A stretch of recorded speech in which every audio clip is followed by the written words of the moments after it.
What up, Doe One Pride? This is the Roar of the Lions UK podcast, sponsored by Johnson & Johnson Baby Oil. Skin so soft, you might just get recruited by Ohio State. My name is Anthony Fitzpatrick. I'm joined this evening by Ashley Soden. It is the 53-man roster reveal for the Detroit Lions, and we are here to live react to it. I have done absolutely no prep for this whatsoever, so I'm hoping everything is good. Ash, how you doing, man? We're about to find out who's representing Detroit for 2025. Yeah, that's true, but of course, as everyone knows, the big news came out 2 hours ago that obviously Travis Kelce and Taylor Swift finally got bloody engaged, and now that's all everyone cares about, you know? Not the poor, I was just explaining to my mom why I was getting so annoyed by it, the poor 600, 700 people who are, losing their jobs today. No, all everyone cares about now is Travis Kelce and Taylor Swift. Like, it does my nut in. Like, why can't they pick another day? Just wait a couple of days to announce it. Let these guys have their moment and get the proper recognition they deserve. Nah. Even came up like on my Twitter, like, oh yeah, why is Sky Sports News announcing Taylor Swift's engagements? I'm like, why the fuck do you care? Well, all I know is NFL UK has found its new content for the next year now. Now that there's no Louis Rees-Zammit in the NFL, this Travis Kelce and Taylor Swift's engagement, they've probably tweeted about it 3 times already, and we're going to hear nothing but for the next year. So well done, you gave those guys some content. Hope everybody is well. As said, we are breaking down, we are doing live reactions to the Lions 53-man roster. We have had just a one cut today so far. We are, I believe, about 17 guys to go. There have been some shocks already. Some we didn't see coming, some maybe we did see coming, and, we're going to go through all those. As I say, I've set up this stream about 10 minutes ago, so please bear with me while we get through today. Matt is with his significant other today. It is Sarah's birthday, so hope they are both having a great evening. But you've got us. It's crazy, you know it is, and you'll love it. So there we are. If you've got any questions to ask us as the evening goes on, please just let us know, and as I say, we'll get to them as and when we can. Can see there's quite a lot of you in the building at the moment. So Lisa De Lorenzo goes, hello my friends. Donkey Kong goes, Brad Holmes is the best GM in the world. Peace. Yes, he is indeed. Carlton is in the chat, goes, hello. Lions fans worldwide, hope you're doing well, Carlton. Jeff Hurley has tipped us $9.99. Thank you, Jeff. We really appreciate the support from you, as always. Jeff Hurley's in the building. Mile Marker, Paper Bag Fan, T-1 hour, absolutely. We are an hour away from the deadline, so we've come live a little bit early because most of it will get revealed before it happens, but we can chat about the ones that have been done beforehand as well. As I say, you got anything you want to ask us whilst we do that, that's great. We're going to react to the roster, and then we'll give our initial thoughts when the 53 is out, and then we'll save the bigger, deeper reactions for a show later on so everybody can have their say. James McClure is in the building. Help you are well. He goes, let's fucking go. Not a fan of cutting Nate, Lynn and Jackson Meeks. We will get to that in a minute. And Matt's funky guitar music for, I'm not sure what's just happened there, but Brent DeWitt has super chatted $1.99. Most of my predictions, Shizer. Aren't they all? We all made some predictions that seem to have been a little bit foolhardy in retrospect here, but the fullback is still on the roster right now, so yeah, this is happening, y'all. I'm going to get that one right. Contrapasting goes, we're going to get to the spreadsheet out again, or is that Matt's? That is Matt's, unfortunately. So I've done this at very late notice because I've not been long back from work, so we'll do it the old-fashioned way today, and then next time out we'll do the proper one. So well, you might have already made a cut. Well, I was the one that, I love how it's Matt. I was the one that made that spreadsheet. That was my depth chart we used, and I have made another version. I have been using it since last night to track all the cuts. So I stand by this. That was mine. Why is Matt getting credit for my work? Thank you, Contrapastan. You've upset him now, and now I have to deal with that. So I appreciate you all there. Right, anywho. we'll do all this silly stuff out the way. There have been cuts made so far. Carlton asks, do any other teams' cut players interest you? Yes they do. And Ash has his little list ready. I have a list in my head ready. But first, we're going to take a look at the players that the Lions have cut and just maybe go through a few of those while we're still waiting for these to happen. So obviously Ash has got this all ready in here to go. So I'm going to hand over to him. Ash, in terms of who has been cut already, who's gone? So we've got the first cut announced was, unfortunately, Anthony Pittman, the inside linebacker and special teamer. Then for international news, big news for us that actually for the team wasn't so big. Hendon Hooker, QB3, has now found his change of scenery with him being released. Then, again, to the surprise of no one, he'll probably be back on the practice squad. Tom Kennedy was let go, as was in Kennelly. But that was the first big shock for everyone, as everyone thought, us me included, that he would stay because he was a four-phase special team starter and was getting most of the starting reps in the games and was even taking reps for the ones. But he looks to be back on the practice squad, hopefully. Edge Mitchell Agude was let go, as was offensive line 6/OT3 and second tallest wide receiver in NFL history, Dan Skipper, was let go. Talking of wide receivers, obviously Jackson Meeks was the second shocking release. He was let go, as was Nick Whiteside, the cornerback we signed a couple of weeks ago. Running back Jacob Saylors, do-it-all DB Eric Hallett, Deron Gilbert, the linebacker/safety, who was getting some will reps, was mostly a special teamer. Offensive lineman Zach Johnson. Third big shock, Nate Lynn, the edge, was shockingly let go, as was tight end Gunnar Oakes. Nose tackle Broderick Martin was also let go, so unfortunately that is both third-round picks from a couple of years ago gone. UDFA wide receiver and darling of Matt's heart, Jacoby Keely-James, was also let go. Running back Deion Jackson, formerly of the Colts and UFL, was also let go in late last night, as was cornerback Luke Barku. Miles Adams, the defensive lineman, who some had as a dark horse to make the 53, given Dan's comments, was also let go. According to the Detroit Sports podcast, it has not been tweeted anywhere else, and I don't think most trackers have it, but supposedly UDFA North Dakota State lineman Mason Miller has been let go. And in the one release that's happened today, to the chagrin of quite a lot of people, considering the injury he had a couple of weeks ago, Maurice Norris has been waived, though I did theorise with Detroit on their tweet about it. It was a waived with an injury designation, so he will likely revert back to our IR and have basically done season-ending IR tomorrow when that waiver claim goes through. And that's all the cuts so far, so we need to make about 16, 17 more to go before 9 o'clock. Well, it's about 55 minutes time, so definitely got news still to cover. Absolutely. Ken Stowers in the chat saying, hang on, I think he's deleted his comment, but he said the dog was shocked at one of the cuts. I can't remember who he barked by when he said who the cut was, but he did not like that at all. Brent goes, want a veteran centre. Yes, Kingsley Aguakan, still one of those hangers-on the roster at this moment in time. There's a few of them. So Lauren Strickland's still on there. There are... so we will see there. Daniel G goes, yo lads, hope you are well. And say, let us know in the comments, what do you think about the cuts made so far? Anyone you're surprised who was let go? Anyone you thought you were right about? Just let us know how you feel on that. Obviously a lot's been done so far, but the main one, one of the main ones you mentioned, the Hendon experiment is done, and there's some surprise there, but not one of me, you or Matt had him making the roster. There's been a lot of murmuring that he might not. Maybe we're not going to take a quarterback to that 53rd spot is going to be open for somebody else, and they've pulled the plunger. They've not given him the third year. They're done. I feel like that's the right decision. I feel like when Dan says he needs to change the scenery, he probably does. I tweeted that he looked like he didn't give a toss in that last preseason game, which, to be honest, he didn't. Kyle Allen has come in, got better every week, looks good, but they made the call. Looks like they're going with two quarterbacks. Yeah, which I know was the popular opinion.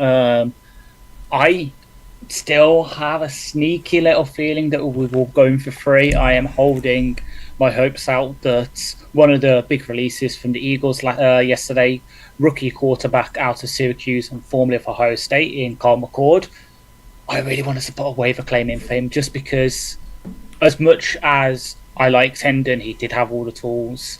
It just didn't work out. I think, given what I've seen in Carl McCord, having covered him for our QB show in the draft process, watching a couple of Syracuse games, because we all know what I'm like with the ACC, I think he has the kind of skill set that would fit well in our offense. So if we put a claim in for him, and that's one of the reasons why we're doing all like some of these shocking releases, especially with the veterans, is because we're doing some of these roster shenanigans to get the likes of him onto the roster, to have Ezekiel Turner on there, to then put him on IR, all that kind of thing. I can see it, but at the same time, we all saw it coming about 2 weeks ago. I think it was during that Dolphins game. At the end, I think it was to you and Matt, I said, yeah, that's it for Hendon Hooker. I don't think he's going to be here. I wouldn't be surprised if we cut him. Obviously, Dan said, oh yeah, we'll keep him around, give him all the reps to try and give him development.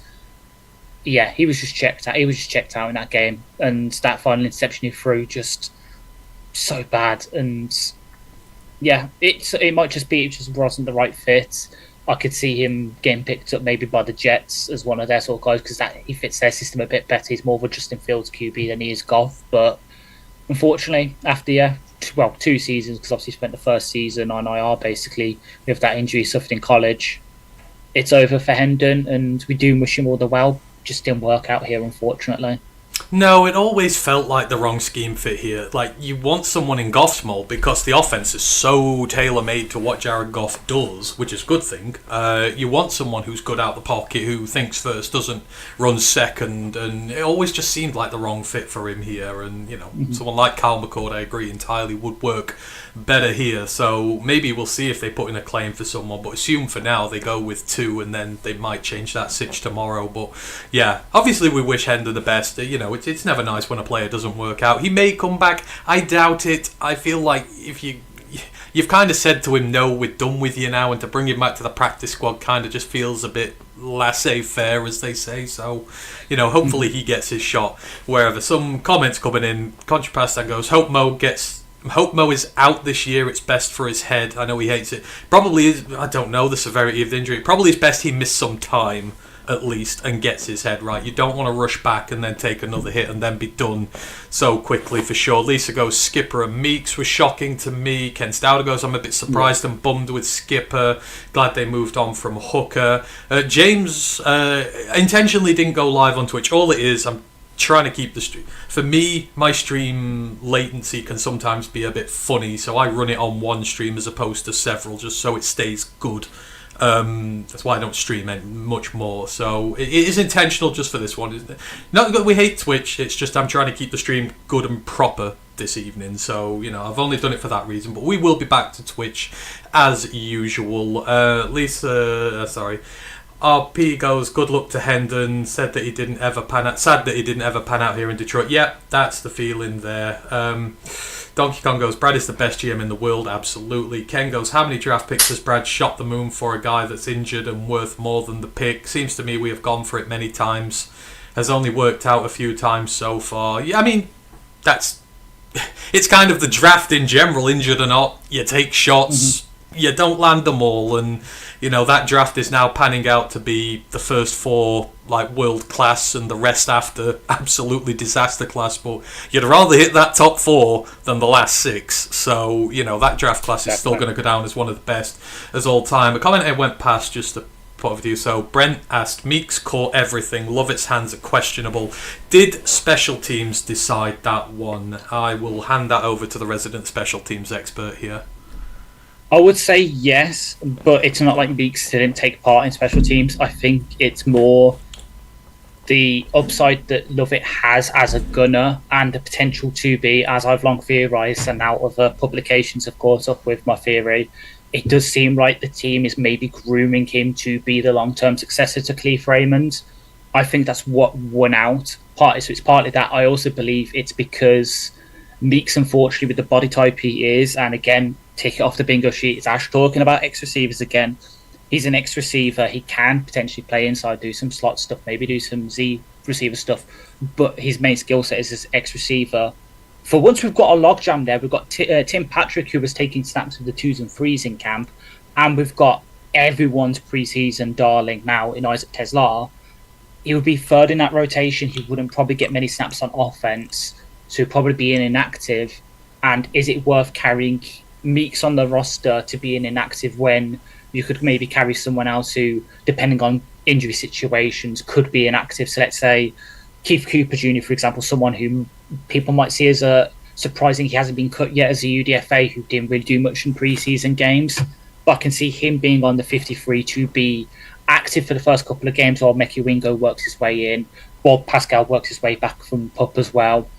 And then as soon as they're back and they're healthy, then Keith Cooper goes in, and maybe if Meeks is on the practice squad, we elevate him and sign him as we usually do. So I think it's just right now, because of some of the injuries we've got with the defensive line and with offensive line, Meeks has kind of fallen victim to that. And I won't be surprised if tomorrow I check my phone when waivers come out and some teams picked him up.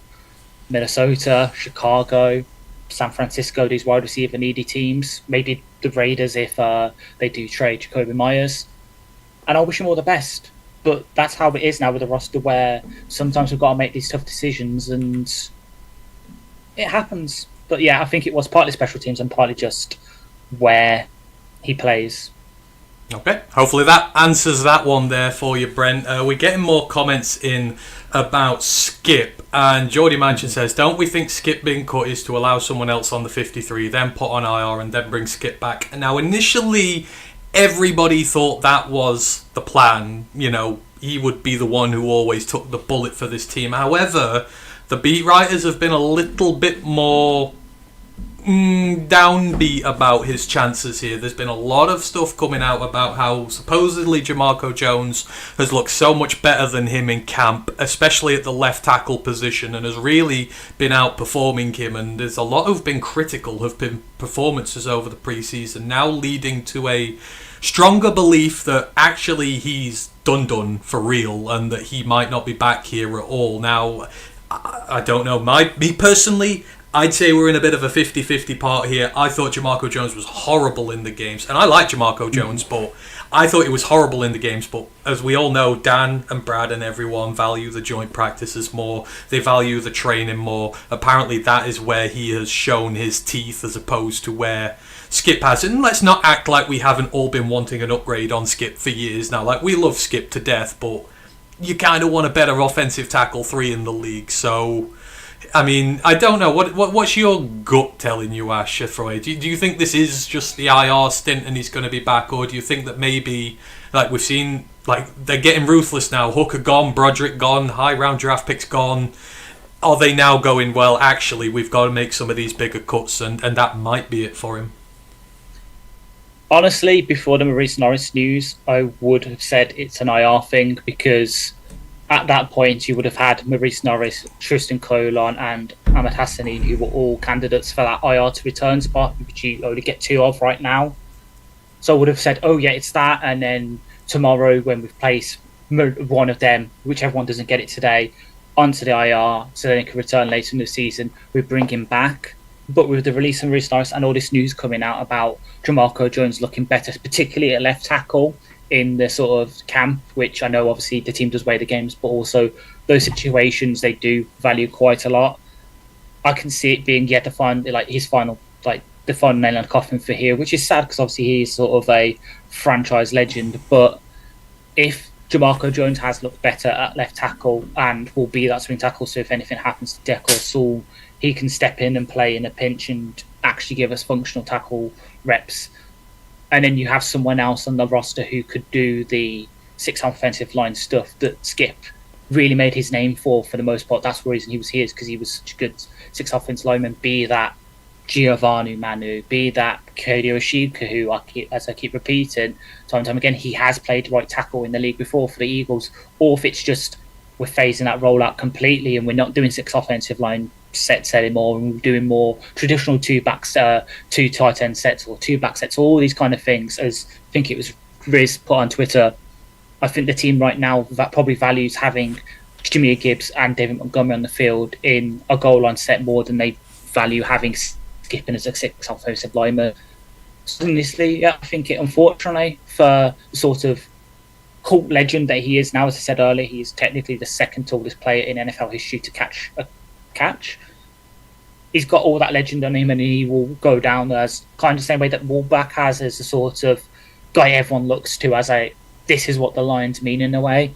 But yeah, it's came to a point now where can we value that 6 offensive lineman stuff when we need depth elsewhere at centre, maybe at wide receiver, maybe at tight end, maybe at defensive tackle. It's that numbers game, and I think that role right now is just not needed anymore. No. Unfortunately, with Manu existing, he is going to take a tackle spot whether they like it or not. So I think in a world, if Manu was just a regular player on this roster, they'd probably go with Jones and they'd probably go with Jamarco Jones and skip. But he's not. He is a draft pick we put a lot into. He's a rookie, so he's going to get that spot. So you've got to pick your poison with that one. Donkey Kong goes, Skip will definitely be back. He ain't cleaning out his locker. I mean, to be honest, he could be like Tom Kennedy. He'll end up on the practice squad. We know he will. He probably gets back here, but I don't know. Maybe someone, again, Lions assets are going to be more prized throughout the league now because people will see even our practice squad guys are good. Lisa goes, who thinks Broderick will be on the practice squad? I hope he will be there. I hope his thing is not over. James McCullough goes, pushing the pile have both Nate Lynn and Jackson Meeks on their preseason All-Stars team. I don't think they'll get back to us. Fingers crossed I'm wrong. I mean, we've got to wait. We've got to pray and hope they make it 24 hours tomorrow, and then hopefully we get them back. Cliff Hicks is in the chat. He goes, Jew Crew member here to support our UK faithful, awaiting all the final announcements. Love the Jew Crew. Hope you are all well. I'll be on with Dan tomorrow, so I'll see you there as well. But thank you for coming over and supporting us as well. Grandizer goes, did you cut Ryan? Rarely see the bloke. Will you put him on your practice squad? No, we didn't cut him, Rye. We didn't cut Rye. Rye is welcome whenever he wants. He has a lot of work on at the minute. And he has a missus as well. Me and Ash are both single nerds, so we can do this all day long. Like exactly. We don't have any other respect. Ryan does, so. But no, he's very much around, and you will see him. You'll see him on the college pod later this week. And boy, do we have a lot to talk about on that. Attila the Hun goes, does anyone want to buy a new Ian Kennelly jersey? Hey, if you're selling, I'll take that one off you. I'll take a Kennelly jersey. That'll be a quiz question in a few years. Donkey Kong goes, what does bloke mean exactly? And now Grandizers, can you define the term bloke? The Brits have a colourful way to define it. Bloke? You're a bloke is just a term for a man. If you're a bloke, you're a man. It's a slang term for a man. So we don't really use bloke anymore. It's not really, it's like geezer. It's like geezer. Geezer, bloke. I know a bloke. I know a man. Like that's about as. I can't really explain it much more for you than that, Grandizer. So it's just another word to describe a man, but we don't really use it over here. Where are we? Grandizer goes, I want to say the Falcons need right tackle badly. They might try to get Skip. I mean, Skip plays at left tackle, not right. So probably not the way to go there with that one. Attila the Hun goes, surprised about Ian Kennelly and Nate Lynn. They excelled in joint practices. I mean, I am as well. Especially with Nate and us having not the biggest amount of depth at the edge position there. I know you can do roster gymnastics and get them round, but I do feel like they both have bona fide arguments to make this roster on their own, and I am surprised that they've done that. That would lead me, in my humble opinion, to believe that there are possibly trades or guys from outside the building coming in, which is why that happened, but they certainly have bona fide shots at this, and yeah, they are shocked they didn't get here. Oh yeah, 100%. So Kennelly for me was kind of the bigger one because of the whole, well, everyone keeps tying us with Zadarius Smith, but there's also obviously Jadonian Clowney, someone else that got mentioned early last week as a possibility. Carl Lawson's another possibility. Just a veteran presence in that edge room just to give us an extra bit. So I could maybe see the Nate Lynn one happening and then hopefully let's get into the practice squad. The Kennelly one was a bit more of a surprise to me, not only because of the whole he's a fourth face special teamer, but also the fact that when Kirby had to take, I think it was the couple of days against the Dolphins, and the other days he had to take off with the injury he had, Kennelly was getting reps with the one in those situations, and maybe it's just a thing where, again, because he didn't have the best last preseason game and teams really don't see what happens in the practice, they do think because they got him as UDFA and he's a local legend and all that, they can maybe sneak him through and then get him back to the practice squad, and then through the roster gymnastics they can then eventually bring him back to the full roster when it comes time. But yeah, it was a shock to see both of them go, unfortunately, but we we obviously hope that we can get them back, and if not, then obviously they're going to hopefully go somewhere that will make the most of them again. Kennelly and maybe with Gavin Glenn, we all saw what he did with Kirby and Branch. We've seen that kind of system. I know, yeah. I hate to put it out there, but he'll be all over our DBs. Exactly, he'll be all over the DBs. It might be the same with Lynn as well, because obviously I don't know, infamously with the conversation we had about Josh Pascal earlier last week. The Jets' edge room outside of JJ2 isn't exactly great, so maybe to take him there. For those who haven't heard that, go back and watch it. I know it's a age-old argument on this podcast. Yeah, we're Switzerland today. Josh Pascal is a neutral term today, and I got DM'd, or Matt got DM'd from somebody asking them, let's get a Josh Pascal t-shirt, a Josh Pascal jersey. Someone on Spotify, and Matt was more critical than I was. Why always me? I get blamed for everything on here. I would like to give him. Give the guys credit. It's Jason from the Talking Grit podcast. I'm going to be honest. I don't care. I feel like I'm getting outcasted and scapegoated here. I was not the only one who said Josh Pascal. So, less of the Anthony hates Josh Pascal jokes. This is not just me. So I'm not getting scapegoated for this. What is? It's maybe because West Ham are then. I was about to say, I've just looked at my what's happening, because obviously I'm just going through this as usually. What's happening right now is so chaotic. You've got Amari, obviously with Amari Cooper, David Bowie, Nissan, and in fourth, and I will preclude this for people who don't know, this is the surname of the West Ham goalkeeper. Supposedly the fourth highest trending term in my area is Areola. I'm leaving that one well alone. I'm not even going to see what's trending on my X right now. There was a question somewhere knocking around before I got sidetracked. Damien Smith, is MVS bracket just cut by the Seahawks better than Jackson Meeks? No.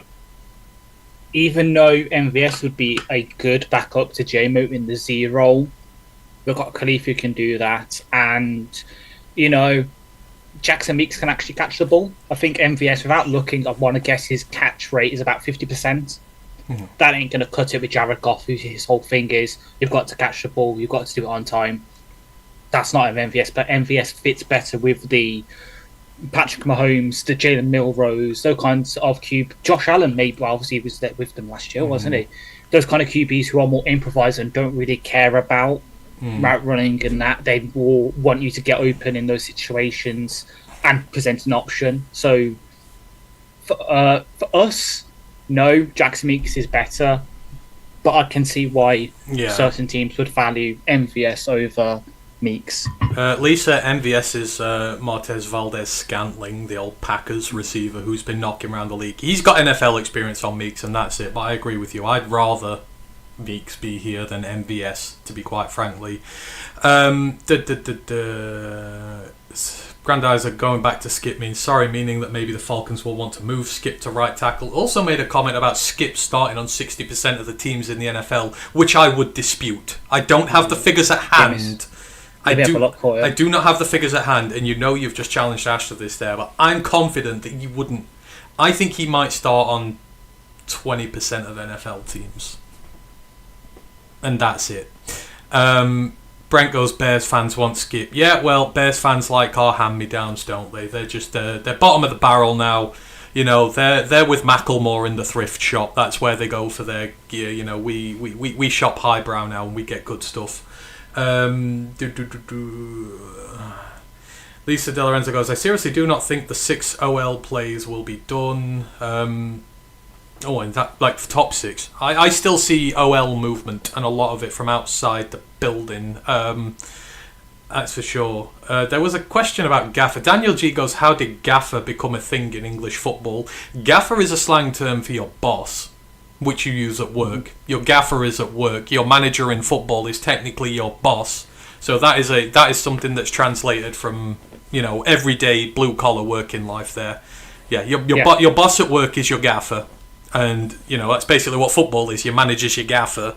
So, and because, football used to be a working class sport over here, it didn't used to be what it is now. So, you go work in the steel mill all week and then go play football on the weekend, and your gaffer at work would be the same as your gaffer in football, and you don't hear it in the posh areas. It's manager, but where us reprobates come from, we come from hard-working industrial cities. They're gaffers here. But yeah, that's all that one that was about. So yeah, any more British grammar questions you've got? Because you do speak it, so you may as well learn about your language. Ba-doom! I've gone through. I've looked at the tackle situations for all teams. I would count 7 teams that Skip would potentially start on. So that is about, out of 32 teams, that is about 20%. Yeah, it's just under a quarter. Thank you. That is about 20%. For context, those teams are the Falcons, because yes, right now they've got Jacob Matthews at left tackle, but right now, because Kayla McGarry and Storm Norton are both hurt, they're looking to start Michael Jarrell. You've got the Cowboys, because right now they're starting Nate Thomas at left tackle and Terrence Steele at right tackle. Obviously, the Chargers at right tackle with the injury that happened, so they're currently starting Trey Pipkins. Right tackle for the Raiders is DJ Glaze, probably starts over him. Titans, because both their tackles are shit. Same with the Jags, and then the other ones were the Browns, Bengals, and Dolphins. Oh, don't hide how you really feel about some of these teams, y'all. Oh God, where were we up to in the chat? Josh Prince goes, are going to happen next for the Lions by today, this afternoon, or tomorrow morning? I'm assuming you mean what's going to happen next with them. So within the next 30 minutes, they should announce their 53. It usually happens a little bit of time afterwards. Then you've got 24 hours for guys to clear waivers, and then you can start IRing people and re-waive. Well, I think you can practice squad right away, can't you? Can you practice squad right away, or have you got to give 24 hours? It's got to be the 24 hours, so you can put players through return. You can put 2 on today, so I think most people have that now with Tristan Colon and Hassan as those 2. But then the other ones, you've got to wait at least the 24 hours to then do like the conversal move. Yeah. And then you start your practice squad, which is why tomorrow morning for us, so it'll be really early morning for you American lot, I will have my top 5 under the radar people that I'd like to maybe have a look at for the practice squad. Though, if you listen to this show, you definitely heard at least 4 of the 5. I don't know about the 5th one yet, because I'm going to be honest, I'm waiting for the claims to cut, like the sort of roster cuts to happen. Because I know some teams have done it, like the Panthers already gone and done theirs. They've announced their 53, they're all their cuts. Yeah. So they're down to their 53. Rest in peace, Hunter Renfro. But then, yeah, have a look at that. But then you start looking at things. Obviously, there is some people that I can see us maybe going to 51 and then signing it like a Carl McCord or one of the free agent agents we mentioned earlier. So could all happen. Yeah, basically the 53 announced in 30 minutes is going to be different about an hour after it happens. That's how these things go. Yeah. Dragon Fantin goes, Ant, thanks for adding me on Facebook. You're welcome. I'm not really on there much, but you always find me a message on there. I'm always there to chat. It will always ping up for me. So yeah, you're welcome. Damon Smith goes, new tight end 3, Jelani Woods, Greg Dulwich, Josh Wiley. We'll get through to guys in a moment. I'll try and get to the bottom of the chat, and then we'll go through guys we like. Attila the Hun goes, Sailors was mid. Sailors just never going to have enough time to make this roster, especially no running back I don't think was going to make the roster. It would have taken something Herculean to knock one of the front 4 off there. So I think Sailors was okay, but he just never got his chance there. Dragon Fandom goes, NFL is screwed, Kelsey is engaged. Yes, absolutely. We're all screwed with that one. Brent goes, losing Meeks doesn't bother me as much as Sailors. Younger version of Netflix with a higher upside. Imo, you may see him come back to the practice. I don't think anyone's going to take Jalen Sailors. Let's just put it that way. So I think that he's going to be on the practice squad. So I think you're all right there. Daniel G goes, thank you for the clarification about Geezer. That's fine. Grandizer says, Ant, Ash would start on 95% of other YouTube podcasts. Yes, the lad has come a long way. Also, did you both list top 3 cuts around the league? No, we haven't done yet. And don't tell Ash he can start on 95% of other YouTube podcasts. We want to keep him here. He does all the nerd work. Like, my workload is already high enough already without having to do his nerd workload as well. So stop telling him that. Yes, we love him, but we want to keep him here. So no overinflating his ego, like. But yeah, I'm sure Ash appreciates that.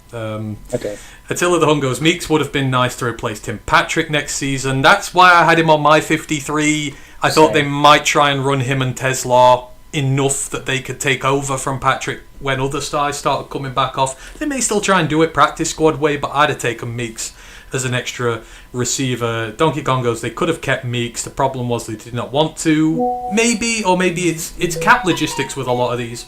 Some guys you want to keep if you can sneak them to the practice squad and get another guy through. You're essentially getting an extra guy if you're sneaking some of these IR ones through. So it's not all cut and dry what they think about these guys just because they don't make it. But in a lot of cases they are, but not right now. Dragon Fantin goes, Tim Patrick replacement is Tesla. Yes, that's probably going to be the long-term thing there. Brent goes, thought Sailor showed some tight room yards. Yeah, he did. He was good. But unfortunately, you've got to be better than great. You're not knocking Sione Varkey or Craig Reynolds off the roster. So yeah, Donkey Kong goes, Tesla is just Tesla. Yes, he is. Attila Don goes, to Z or not to Z? That is the question. Assuming that means Zadarius Smith. That would be nice right about now. That would be very nice. So we'll see. Probably might be back tonight. Who knows if they do the IRs and they free some spots up. But that's certainly going to be the question over the next 24 hours. Is he back? Because we're going to need him back soon. And Josh Prince goes, claim Dulcich to Detroit next by tomorrow morning.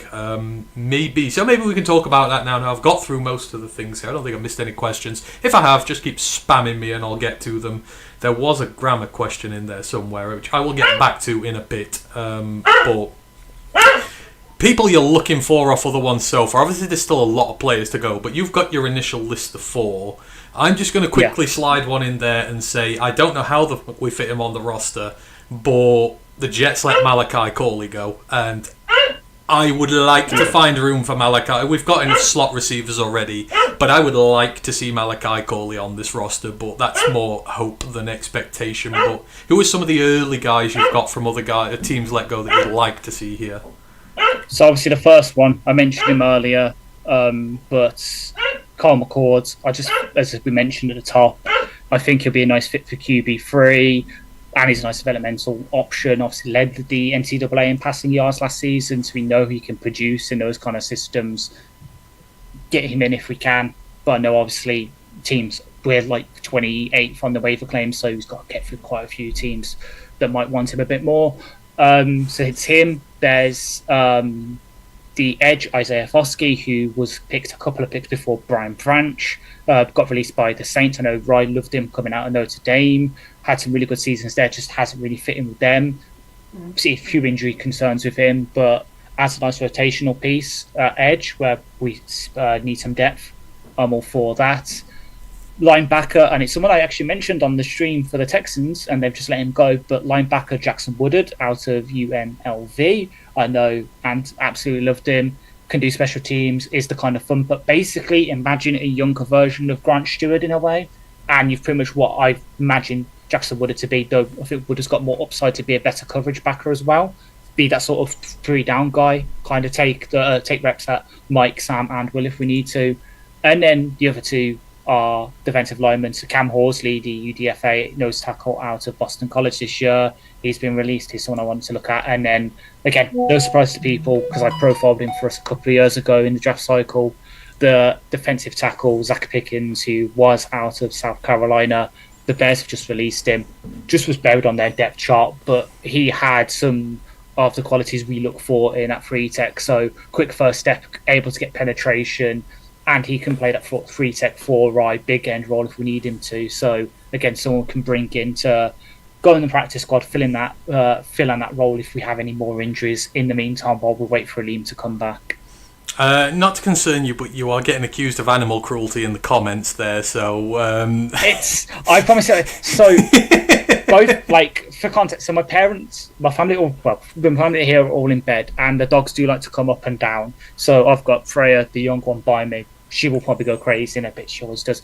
But Lola, the old one, I've had her since I've been at like 12, so pushing 14, 15 years with her now. Because she's a bit of an old mare, she likes to be carried upstairs, and obviously I'm doing this for you guys, and the family's upstairs in bed, so she's barking for someone to come carry her, but unfortunately it's not happening. We've had a request for a view, so if one of the doggies wants to show the face on camera, then... Oh, you're going to get... I can't remember who said it. James McClure asked, so you're getting Freya, the Egyptian... There we go. Freya? Is Freya an Egyptian goddess? Is it Freya? Norse. Norse, that's it. Norse. Though, I will say, my family named her and they spelt it the anglicised way. So for Christmas, I'm going to get her like a Norse-themed like dog and collar and have it spelt the Nordic way. And then she's going to be properly named. There you go, James. James has just made a second request, so there we go. These noises in my head that Matt puts on here, I swear he does them to screw with me on these things. Thank you to Dwayne Fulmar, who has subscribed to us on YouTube. Yeah, we're pushing towards 2,000, so I think we're at like 1,940, so if you could help us get towards that would be great. We are breaking all these little milestones down there, but and then you've got a dog sighting. Grandizer will have loved that as well. Josh Prince goes, did Ronnie Bell make the team? He's not been cut yet, has he? He has not been cut yet, so all your Michiganders are still in with maybe Ronnie Bell potentially there, but maybe not, but we'll see. Brent goes, 40 watching, only 18 likes. Please hit the like button. Yep, please do. We appreciate that. But we just love having you all in the building. It's nice to have a big crowd of you this evening. Damien Smith goes, wasn't Meeks the victim of a crowded room? How many ex-receivers do the Lions need? Yes and no. I could have made the argument that Patrick's on the way out the building eventually, and you can fit another one in and sort of slide him out there. But you can leave him on the practice squad and do the same fine. So, yeah.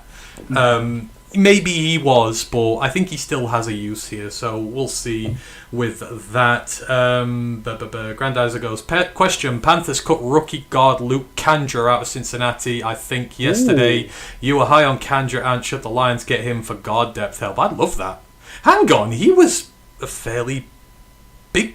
Oh, no, he was rumoured to be going in the third. I don't know where he went eventually, but... He was a UDFA, wasn't he? Was he? Oh, God, I didn't even see that. Yeah, fuck it, go get him. The only thing is, we do have guards. We've got Muti and we've got Awashika, who are both still on the roster as of now. So it's kind of the one area we don't need. And I don't think he's played any centre. So I would like him, but I don't think we have the space on our roster. We need to get more tackles and maybe a centre in the building. But I want to see a Guakon on this squad, so I'm willing to go that way. Damien Smith goes, Saints fans hate Foskey. I mean, I know he's not had the greatest career there so far, but also take into mind he's been on a wank team.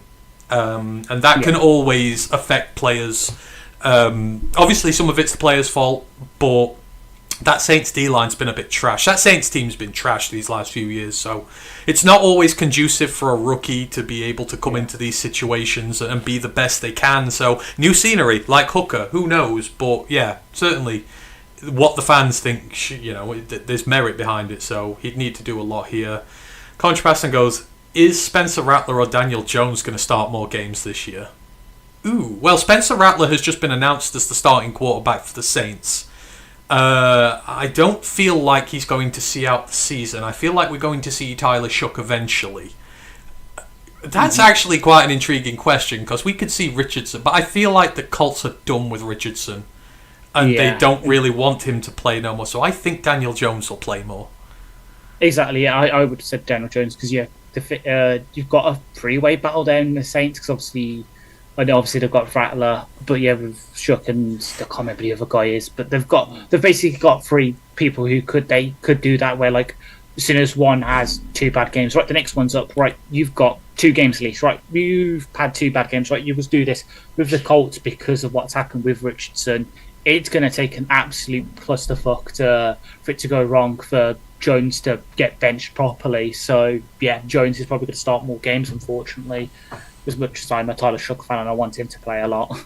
Yeah, and what's going on with Richardson is why Arch Manning is not going to declare for next year's draft. Just let's get that there. 1 year starting is not enough anymore. Because all you get when you come to the NFL are live NFL reps, and if you're not ready for those, then oh my word, I am going crazy. Yes, there are noises. There are noises in my head, y'all. James McCall goes, Freya is Norse, yes. I'm sorry, I should know better. I've literally got a gold-plated book on Norse mythology right next to me here. I slapped my wrist. He goes, loved Ragnarok, the TV series. Oh, watch Vikings as well. That is tremendous. Dwayne Fulmer goes, hello from Detroit. I'm your subscriber. Hope you are well, Dwayne Fulmer. And the noises keep happening. Tommy DeVito has been cut. Absolutely. Donkey Kong goes, hello from Green Bay. Hello. Hope you're looking forward to watching us kick Green Bay's ass again in a couple of weeks. 4 years in a row. I assume we're getting a buzz for all of these new gifted memberships out there. RP goes, Meeks get cut and Ball makes it hard to imagine even as a Michigan fan. Yeah, I think Bell's one of the 17 we've not heard from yet. So, you know, it's just, right, he's somewhere, he's a ghost. He's making these noises in my ears on purpose now. Contrapastan, thank you for the 5 gifted memberships. So, Dragon Fan Tim, J Cruz in 71, Dan Pask, The Candyman, and Prison Mike all received a gifted membership from Contrapastan. Enjoy those, y'all. You get fun emotes and stuff to use, and eventually we're gonna like make it worth the while and start doing really serious things with it. So, you know, but we were asked to do it.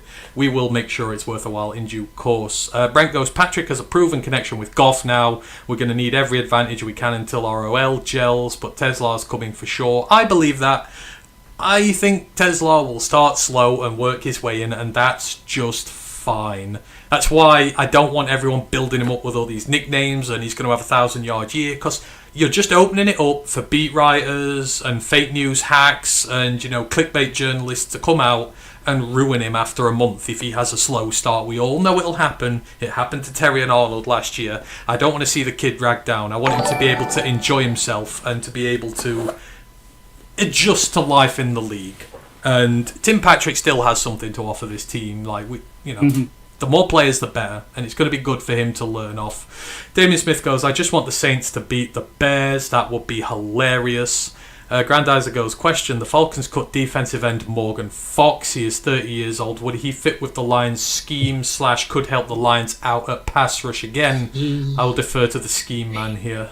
He would be that sort of free tech 4-eye role, but he'd probably do what we did last year with Allen Robinson and Tim Patrick, where we start him on the practice squad, elevate him a couple of times, and then he'll work his way in. But I think the team would prefer to be younger there, because we've already got obviously Tyleek Williams will be getting a lot of reps there, but Pat O'Connor can play there. We've got potentially Keith Cooper Jr. He might stick on the roster to play that, and then when they come back, Aleem, Josh Pascal can also play that role. So I'd love if we could just sign him as a stopgap for a couple of weeks while we wait for Pascal to come back. I'd love it, but I think with the point, as you say, he's 30 now.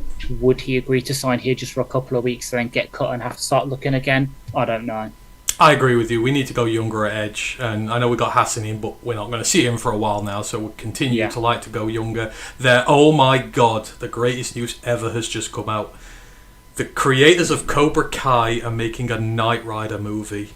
Oh my God, I am so excited. Night Rider. Yeah. They're making a Knight Rider movie. Give me the link. Put the link in our Discord. I need to put that in my family group chat and be like, right, I need this. The creators of Cobra Kai, and I love Cobra Kai. I absolutely love Cobra Kai. Where are we here? I'll put it in the off-topic stuff. It's going in. Thank you. It's going into the Discord stuff here. Sorry, y'all. We are talking about the Lions roster, but when a Knight Rider movie is announced, we stop and we pay attention to that. Contrapastan's put up some of the emotes. Absolutely, they do look tremendous. Big shout out to CJ Bergeron, who has subscribed to us on YouTube. Appreciate it. We are continuing that push towards 2,000. If you have any questions or anything, just keep putting them in there. We've got about 12 minutes until they've got to make the decisions, and they'll probably be made now. They'll be announced shortly after. Doesn't look like we're going to be drip fed anymore. It's probably going to be one big list now. So there will be a lot to. So we'll just announce the list as one, and then I'm sure Ash will be furrying together a 53 for us, which we will go through. So Lisa goes, Knight Rider ? Knight Rider ? Michael Knight and Kit. one of the greatest things of all time. That is why, we love Kit and Michael Knight. They are the biggest things. It's the greatest TV show ever. That and Airwolf used to be my Sundays. Done. Love that. I've got the box sets for both of them back here. I'm such a nerd over those two shows. I bought the entire box set for both of them, and I know them all off by heart, and I love them. So, the Americans do some really good things, and those are two of them. Did you watch the Knight Rider reboot from 2008? Nope, I did not. So I know for it was really bad, wasn't it? It was so bad. It was so bad. Even the dog knows the remake was terrible. So, but I trust the directors of Cobra Kai. They did very well. So, I was so shocked by how good Cobra Kai was, and it was such a nostalgia trip for me. Going back to watching the original Karate Kids and everything, but they just made a new show out of it. It was absolutely tremendous. Lisa goes, like with Kit the car. Yes, like with Kit the car. Yes. See, the only good thing about the reboot was that Val Kilmer voiced Kit. Yeah, that would have been the thing there. Grandad goes, another USA 80s TV show that was a bigger hit in the UK than USA was the TV show Street Hawk. I've never watched that. I've never watched Street Hawk. I haven't either. That was not that big here. Airwolf was big here. Knight Rider was big here. Then, of course, you've got stuff like A-Team, Miami Vice. There's a lot of good stuff over here. And they may not have aged well, but they're still fondly ingrained in here, and I don't mind. So, that's just, so we're good. We're good. I might watch some Knight Rider later now I've seen that. Wizard of War goes, when I watched Knight Rider as a kid, I did not understand the Imperial units, as was wondering what the big deal is with the speedometer going to 90. Makes two of us. Oh dear, we all love it though. Grandizer goes, and I got to watch the Knight Rider first run. I was the outlier. The acting was really bad. Well, we'll have to agree to disagree on this one, Grandizer. I thought he was terrific. Baywatch, another one, and no, not just for the girls in bathing suits. I really actually did like Baywatch, genuinely. So, what can I say? I'm a schmuck for some things. I do like really deep intel things, but then I like things I can just watch in the background, and those are some of them. Well, if you like Baywatch, then surely you've gone to see the new Naked Gun film with Pamela Anderson in. I feel like I'm getting Grandizer goes, I'm still waiting for you lads to cover good UK shows like Blake's 7 and UFO. I think that is before our time, Grandizer.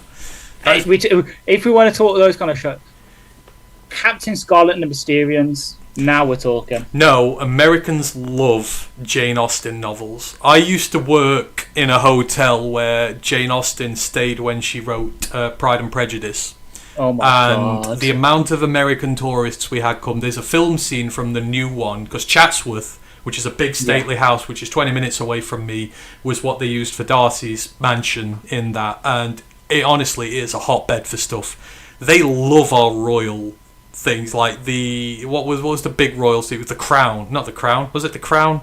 Yeah, the crown. With, The Americans love our royal stuff, like you all do. So. But anything Jane Austen, like Pride and Prejudice, so many Americans come to these. Like there's this little view that overlooks the Peak District, this little ledge, and there's a scene in the film, and all of it. They come to the hotel. Where is it? It's the first thing they want to go and see. So got a lot of first-hand experience with this. But yeah, Americans love our royal stuff and our old world features, as it were. Marker goes, so I just walk in the door and hear Baywatch. That's where these streams go when Matt's not around. Like, they just descend into utter chaos, and, that's why you love us for it. So, we were talking about American shows that we liked. Because Knight Rider apparently is getting a new movie done by the creators of Cobra Kai, so we got off to a tangent about TV shows. Anywho, let's get back to the football. Downton Abbey, Bridgerton, yep. Americans love those things, so you love them. I live in that part of England where all those stately houses and stuff are, so, it's very posh, as it were. But anywho, our listener count's dropping, so let's get back to football. There's still been no more cuts, as I've pointed out. Only Maurice Norris has been cut today by the lines from Not What Was Done yesterday. Out of all the cuts so far, who are we most expected to see back on the practice squad right away, do you reckon? Who are the locks to be back? So, again, I have got some of those candidates. So we've got, obviously, some of the young guys. So in Kennelly, Nate Lynn, Jackson Meeks, Jacob Sailors, Miles Adams, Eric Callett, I've got on there, but also Anthony Pittman. I can see the team coming back because of the comments that Dan made a couple of days ago. He is the kind of linebacker that they will need later in the season. He obviously does all the special team stuff, but he does have experience at Sam and at the mic as well, so he could be back on there. And then I did put Dan Skipper on there just because if he does make it through waivers, I could see the team maybe bringing him back just to, be a break glass in case of emergency option, kind of like how Teddy was for us at QB last season. Just have him there just in case, especially if Jamarco Jones does make the 53, then it'd be kind of reversal of fortunes for them, because this time last year, Skipper made the 53, Jones went to the practice squad, so it would kind of be a tiny bit poetic for Skip to go to the practice squad, Jamarco Jones to take his place on the 53, but those are the ones so far. To be fair, it's not a lot going on around the league. It's mostly just like small stuff like Jimmy Ward being placed on the commissioning percents list. I know Cole Duggar is supposedly now staying on the New York 53 after all the trade rumours because they can't find a deal, which is kind of sad because I did like him. There's not a lot of big stuff happening. Who would you be most upset to lose? Ooh. One player. You only get one player here. Who are you most upset if they get poached and they were coming? Assume all these guys are coming back to the practice squad in some way. Who are you most upset to lose? And I'd be interested in hearing from the chat as well. Who are you most upset out of the cut players if they don't make it back to the roster? Who, if they get grabbed by someone else, who would you be most upset by? Kennelly, because he's a full-face special team starter, and I have been saying for a while that we need a true backup to Kirby, because even now, looking at the safeties we've got Kirby, we've got Brian Branch, who's nice and versatile, can play any of the spots, but he's probably best in the box as a slot guy. Same with Vontae Maddox, and Lon Strickland is best as a special team and strong safety. We don't have a guy who can do that kind of single high ranging free safety stuff. And I know Kennelly doesn't have the best coverage, but he has done that. He did play that role at Grand Valley State, I believe, and he's got experience there, and he was taking the reps there when Kirby was not playing. So that combination of kind of special teams, and he's been that position that I've been crying out for in the secondary. He's probably the one, but it is closest. Like, we've got to the point now where, no one really cares about Tom Kennedy. We know he'll probably be back. Same probably with Mitchell Agude. I say that like the best way, as in like. I know. But the fact that we're upset that we could lose a UDF, like two UDFAs potentially in Kennelly, and then I get actually let's put three. So Kennelly, I know Leighton was one last year and was on the IR, but he's won people over his player this year, and then Jackson Meeks, who led the preseason for wide receivers and quite a lot of the stats. The fact now that we've gone from we know some UDFA is going to make the team because we're so bad, to the point now we've got good UDFAs, but we can't squeeze them onto the roster because we're that good. The change from going back to the Kerry Hyder years and the Anthony Zettel years and all this. Oh Jesus! How did we get onto these guys? Oh, that's a rabbit hole we don't want to. These are PTSD names. Let's not be doing this. But I get you. Kennelly's getting a lot of love. I would have Kennelly as the guy on there, but for some reason, Nate Lynn is really bugging me, because he's had two outstanding preseasons now, and I feel like when you have two outstanding preseasons, like, you deserve your shot, and we need an edge, and we need something different at the edge position, and I would be gutted if someone snagged Nate Lynn and then made something out of him. So I think he would be my 1A and Kennelly would be my 1B. I would hate, and Jackson Meeks gets an honourable mention, so absolutely. Damien Smith goes, you live in Derbyshire, and yes, Chesterfield born and bred. Absolutely, I am. James McClure goes, we like the royalty stuff because we don't live it, and our taxes don't go towards it. Right, let's not start cultural war off on here, please. We have enough problems in this country without talking about our royalty issues. Damien Smith goes, and Deron Gilbert was also cut today. Was that correct? Has that been... That was... I swear that was last night by when I saw it. Oh, okay. It might have been, but yeah, he's been cut, I think. So yes, he's been cut. He was cut. It doesn't list when he was cut today, but I believe it was. I can search for Twitter, I'll probably find it. But he's gone, unfortunately. He's again UDFA we had last year. he's mostly a special teamer, and for someone who's a linebacker safety hybrid, he was not good at the wheel, and that's the position he's probably supposed to play. So, yeah. In terms of people, guys are upset have been cut. Wizard of War goes Meeks, Skip, and Sailors. Lisa De Lorenzo says Jackson Meeks. Blind Tom DIY says I think Sailor would be my pick. Damien Smith says Kennelly. Contrapastan says rooting for Kennelly too, Ash. Brent DeWitt goes Kennelly. Drago goes Sailor. Stitching Down the Rabbit Hole goes I was sad to see Nate Lingo, but Sailor too. Damien Smith goes Good might not be back unless he's re-signed to the PS like Kennedy. Out Contrapastan goes Lynn can easily get claimed. Brent goes Lynn was my second choice. Lisa goes I'm not happy about Lynn either. There seems to be a little so Nate Lynn. Jalen Sailors has got a cult following very quick. I'm not saying I'm surprised about it. I am surprised, but in a good way. Like, I didn't realise the following for Sailors was so vocal. But, hey, that's a good thing for a running back 5. It's officially the deadline. So Twitter is probably going to go mad in a minute as stuff comes out. But while we wait, fun little fact, I'm just checking it now, but the Bengals, with the re-signing that they've done with Trey Hendrickson, has about 50% of their cap dedicated to just 4 players. Oh, that's funny. James, don't worry about it. I was joking about the whole political thing.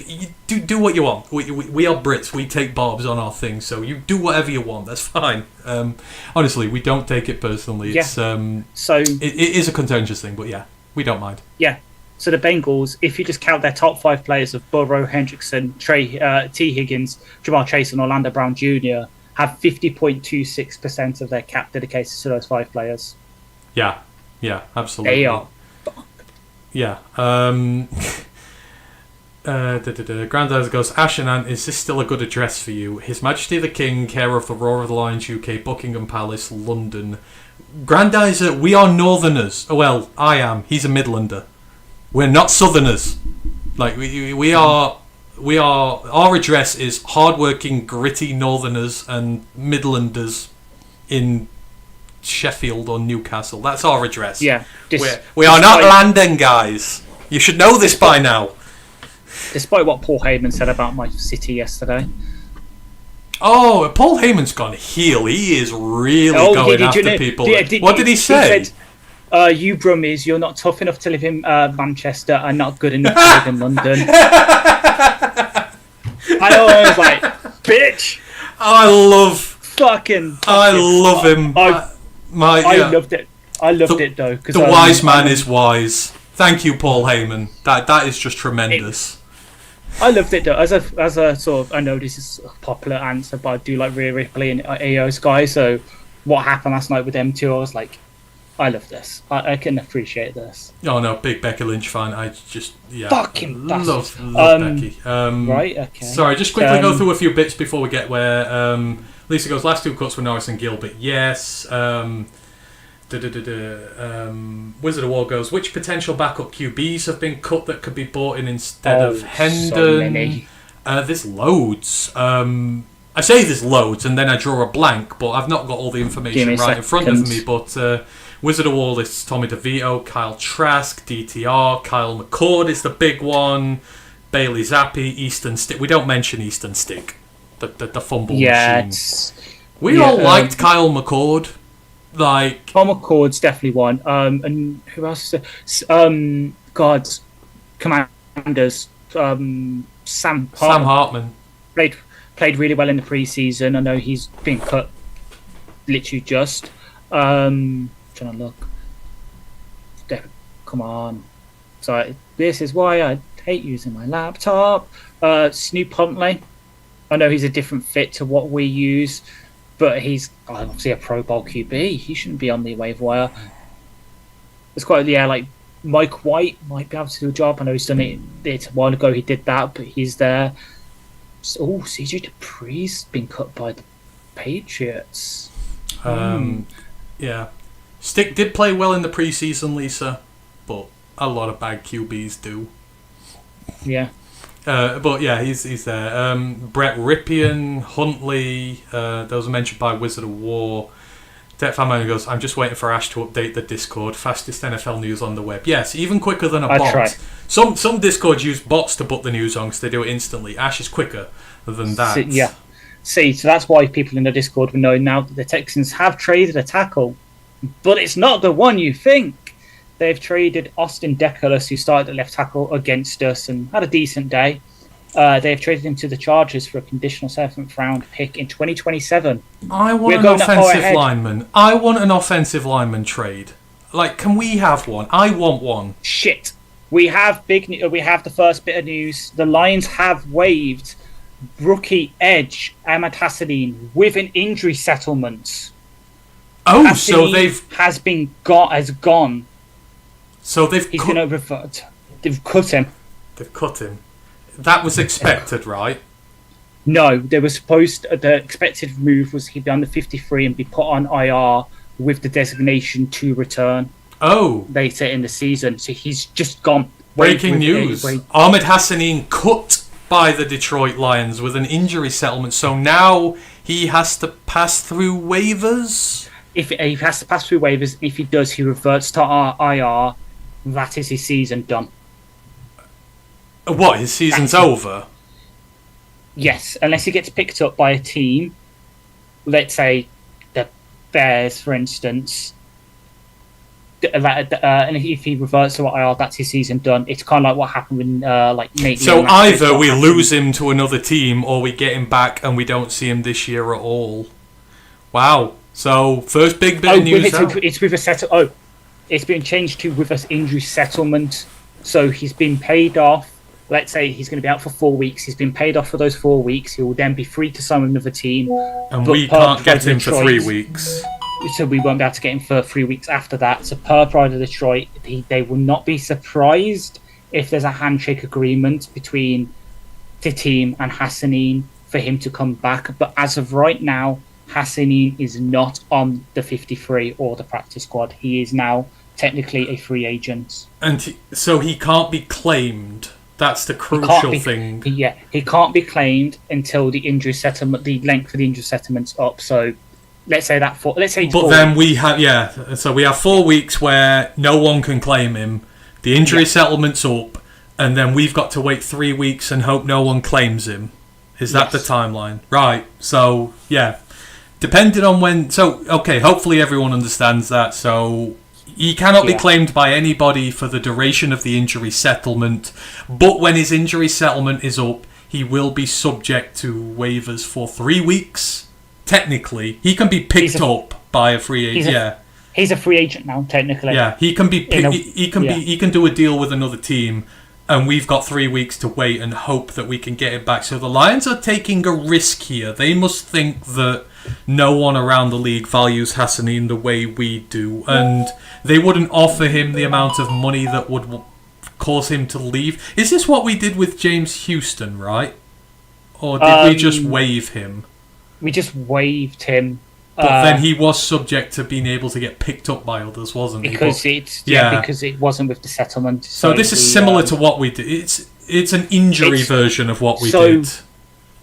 The best example I can think of, and yes, again, tick off the bingo sheet. This is a rare one, but if you remember CJ Moore a couple of years ago, before... yes, we do. So he had the injury. We waived him the injury settlement. After the injury settlement was up, he played for a couple of weeks with his brother in the Texans, and then they cut him, and then he came back to us and ended the season and picked off Jordan Love in the last game of the season, as he was always prone to doing.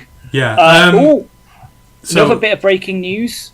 Ezekiel Turner, the will/brother from another mother for our own Matthew, has been placed on season-ending IR. Not surprising. It was meant to be an Achilles injury, so he was always done there. So Ezekiel Turner, non-surprisingly, gone on to season-ending IR. We're done there. So, yeah, just to clear that up. Roster moves out. Oh, here we go. So, let's get him. After those two aforementioned injury stuff released, Miles Adams, Tristan Colon, Tim Kennedy, Natane Moody, Anthony Pittman, Dan Skipper, Malik Taylor waived. Mitchell Agude, Luke Barku, Ronnie Bell, Gunnar Britton, Keith Cooper Jr., Alan George, Deron Gilbert, Eric Hallett, Hendon Hooker, Zach Horton, Dion Jackson, Zach Johnson, Jacoby Keeney James, Ian Kennedy, Lynn, Roger Martin, Jackson Meeks, DJ Miller, Mason Miller, Michael Neese, Maurice Norris, Gunnar Oakes, Tyson Russell, Jacob Saylors, Stephen Stylianos, Lauren Strickland, Isaac Oku, Nick Whiteside. I will now work to put together our 53 for you. There we go. What?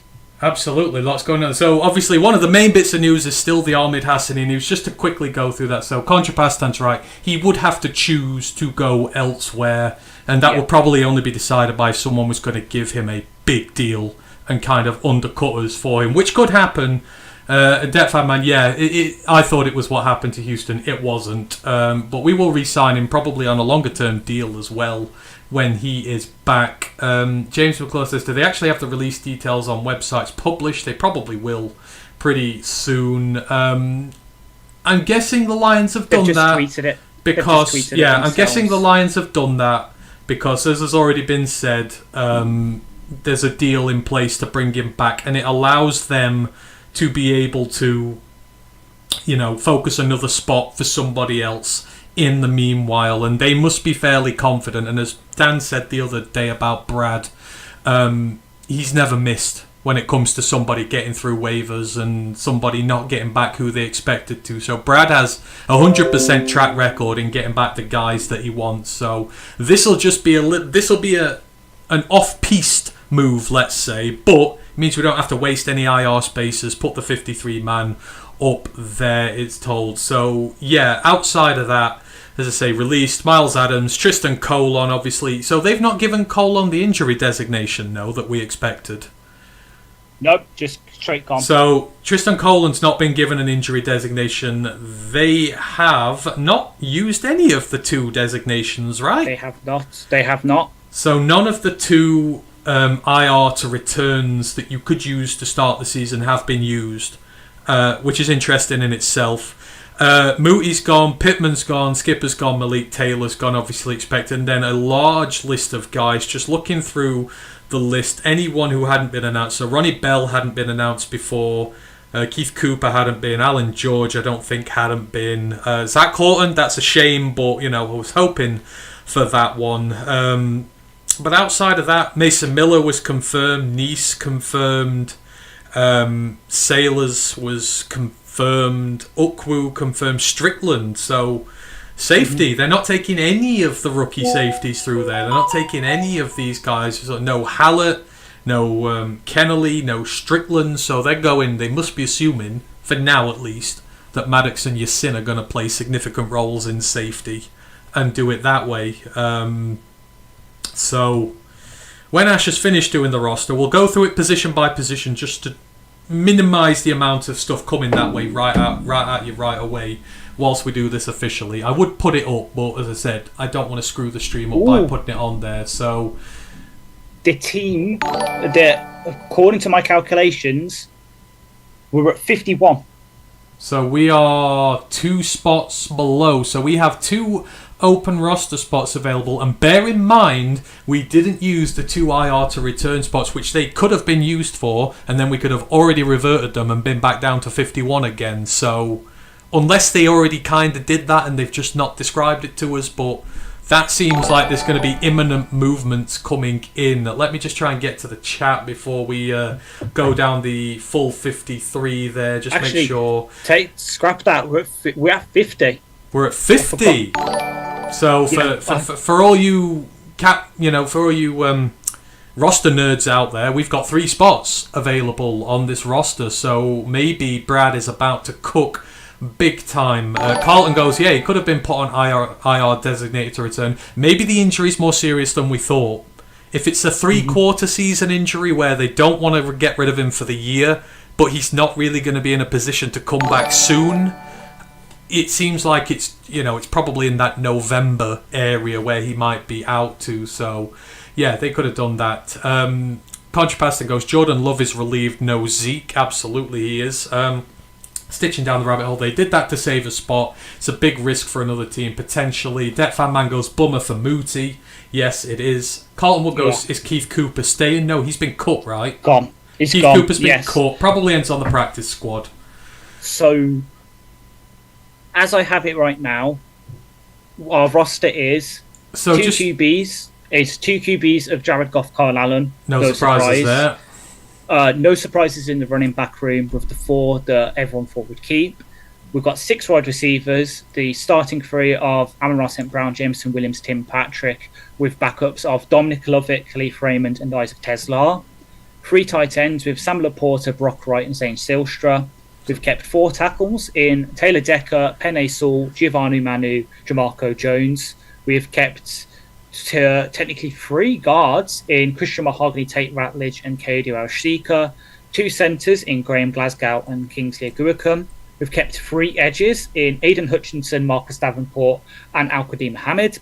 We've kept 3 what I'm classing as nose tackles here by roster. So DJ Reader, Roy Lopez, Chris Smith, with 3 defensive tackles in Tyleek Williams, Mickey Wingo, and Pat O'Connor. 6 linebackers, obviously ABC as our starters, with Zach Cunningham, Grant Stewart, and Trevor Nowaske backing them up. We have only got technically 5 corners in Terrian Arnold, DJ Reed, Amik Robertson, backed up by Rocky Sin, Khalil Dorsey, and then 3 safeties with Kirby Joseph, Manto Maddox, Brian Branch, and then the 3 special teamers brings us to 50. So we are immediately understaffed at edge, corner, and safety, which may think that the moves, being as with 3 players light, this is only a 50-man roster for those tuning in. It's not 53. We've only gone with 50, which must assume moves are coming, and all the injured guys. There's no injured guys on this 50 either. Or that have been waived from the original 53. We've just gone straight with 50. So you've got to assume some moves are incoming quick. Stephen Baffy goes, they still need a roster spot for Zadarius Smith. Potentially, he may be one of the guys. Now, he goes, looking at these cuts, the Lions have something in the works. Obvious move is Zadarius. Tim Twentyman, who's obviously very in the know, being the team's own reporter, has tweeted, Lions still have some wheeling and dealing to do with 3 open roster spots. So Brad is looking outside the building, and they've probably and he said it was very poignant the other day. They said, I can't remember who said it, but someone up in the hierarchy said it. Not all of their 53 in practice squad is currently on this team. Some of them are on other teams, and Dan said that. Dan on, I want to say, it was his press conference they had. I want to say it was Sunday. It was yesterday. Yeah. As I was walking to the gym, I was listening to it. Yeah. Big shout out to Contrapastan sending out another 5 gifted memberships. Really appreciate you, Contrapastan. So well done to Dante151, Brian Meadows, Mark B, Brandon Kenny, and Jim Marshall for your gifted memberships for the channel. Enjoy those. Grandizer, bigging up the channel. Appreciate you, Grandizer. Lisa Del Lorenzo goes, 2 roster spots plus 2 IR spots. No, 3 roster spots available now and 2 IR spots. 2 IR spots that we haven't. We've got those were 5. Those were only IR spots that we could use now for the destination to return. So now, as of tomorrow, any players that we put on IR are then eligible to come back to start at any point this year. And we're only allowed 8. So only yes. We've got Aleem, we've got Rodrigo. We've already got a few of those spots penciled. So I think they've been very careful with who they're putting there, because we might not be able to go after everybody. So with those that you've just mentioned, the 4, so Ezekiel Turner is on season-ending IR, but as for Miles Frazier, Josh Pascal, Eli McNeil, and Malcolm Rodriguez, as far as I can see from the way that they've put the tweet out for the thing, so they've put Pascal on the reserve non-injury football list, NFI, which actually I have to look into because it's the same. But so the 4 that we mentioned with our 53, so Pascal, Frazier, Lee McNeil, and Rodriguez, they are on the PUP/NFI, so they will be out for at least the first 4 weeks of the season, but they're not on IR because they didn't take part in training camp. They don't have to be put on there. Okay, so that's where we stand at in the injury sitch. So, Stitching Down the Rabbit Hole said, how many wide receivers kept? It was 6, right? We've kept 6 receivers, 3 starters, 6 receivers, 3 backups, and Lovett made it. Lovett made it, which is shock, but it's not. Damian Smith said Chris Smith made the roster. Was that correct? He did. Chris Smith has made the roster. Chris Smith made it over Keith Cooper. And Kingsley Aguakan has made the roster at backup centre, which I'm really happy for. I had him making the roster. I think with some time, if we get some blowout wins and we can get him some reps, I think he's going to be a great backup in the NFL. So I'm glad that he has made it. Lisa goes, maybe Brad signs Big Z, potentially. Jeff Haley goes, 51 after we end Z's extended summer. Yeah, again, potentially. So, Stephen, looking at the roster,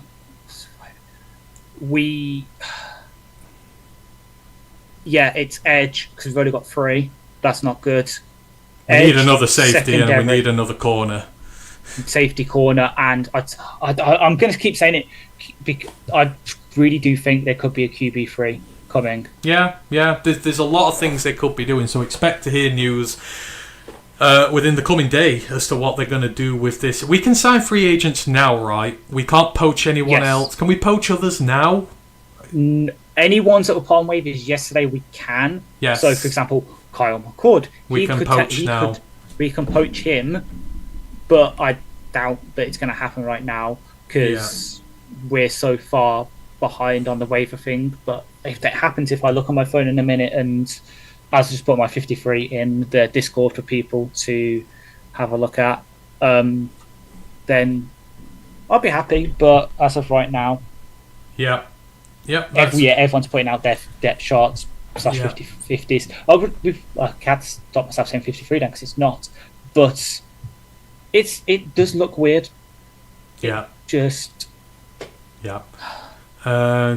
Contrasting goes, no problem. Plenty of room on the ROTL UK roster. Absolutely, you're all on our roster there. You're all rostered up with us. Stephen goes, I bet the Lions poach some guys off other rosters. Yes, I would expect that. Grandizer singing definitely. Forward down the field. Yes, Matt is not here, so my marker goes, kept Stewart. Yes, I think they were always going to keep Stewart. We've got six linebackers. Nowaski made it. Cunningham made it. Nowaski did. And Stewart made it behind the big 3. Hang on. I will now, as a fun little exercise, and because Matt's not here to stop us, we can do what we want. I'm now going to see how accurate we are. How accurate we were. All right, well, I'll let you have a little look at that, and then I will get through these comments because we're getting loads. Thank you to the nearly 50 people in the building. We appreciate you've been with us this evening.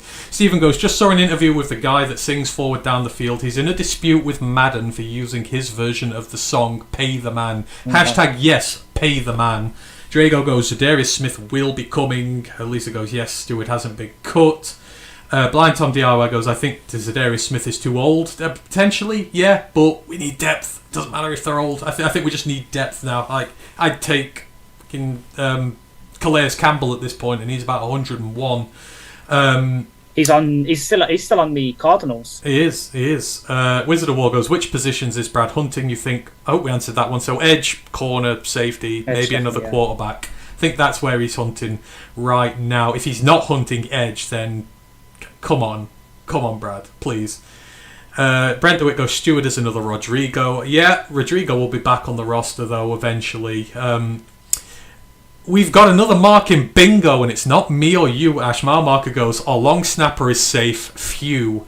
Matt, if you're listening, that's mile marker, not us. We haven't said a thing about long snappers this evening. We're building up to that. Centre and edge, as Stephen says, centre and edge specifically are not very deep for the Lions. They could add maybe their third tackle as well. Oh God, yeah, we still need a third tackle. But in the grand scheme of things right now, it's not the biggest problem, but it's one that we should still be looking to address. Stitching down the rabbit hole goes, where's Pascal then? Pascal is on NFI. NFI. So he's on NFI, so he can be activated, but he has to miss the first 4 weeks of the season.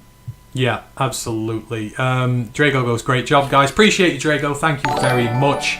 Wizard of War goes, but which centres and edges are available? We'll get that to you shortly when we have a look. Stephen Baffy goes, Meeks is too slow. He should convert to a tight end. Maybe. Not thought about that, but his build is what? He's 6'2", 210 pounds. So he would need to bulk up a lot. I don't think he's got the height either. So Meeks, okay, he ran a 4.65. He's not exactly slot. That's not slot. He's an outside. The thing with Meeks is he only had 1 year as a starter in college. He spent years wasting away on Georgia's roster before he went to that Kyle McCord offense in Syracuse. I still think there's a lot of untapped potential in him because he's not had the development time that a guy like Lovett had. Lovett was in the rotation for 4 years, so I still think there's untapped things to be had there with Meeks, and that's why I would like to keep him, because I don't think he's had enough time to, get to where he needs to. Damian Smith, go on. We got 47 out of the 50 correct, with the only misses being us not having Dominic Lovett, Jamarco Jones and Chris Smith on our rosters. But obviously, we also did it to 53, so 47 out of 50, y'all.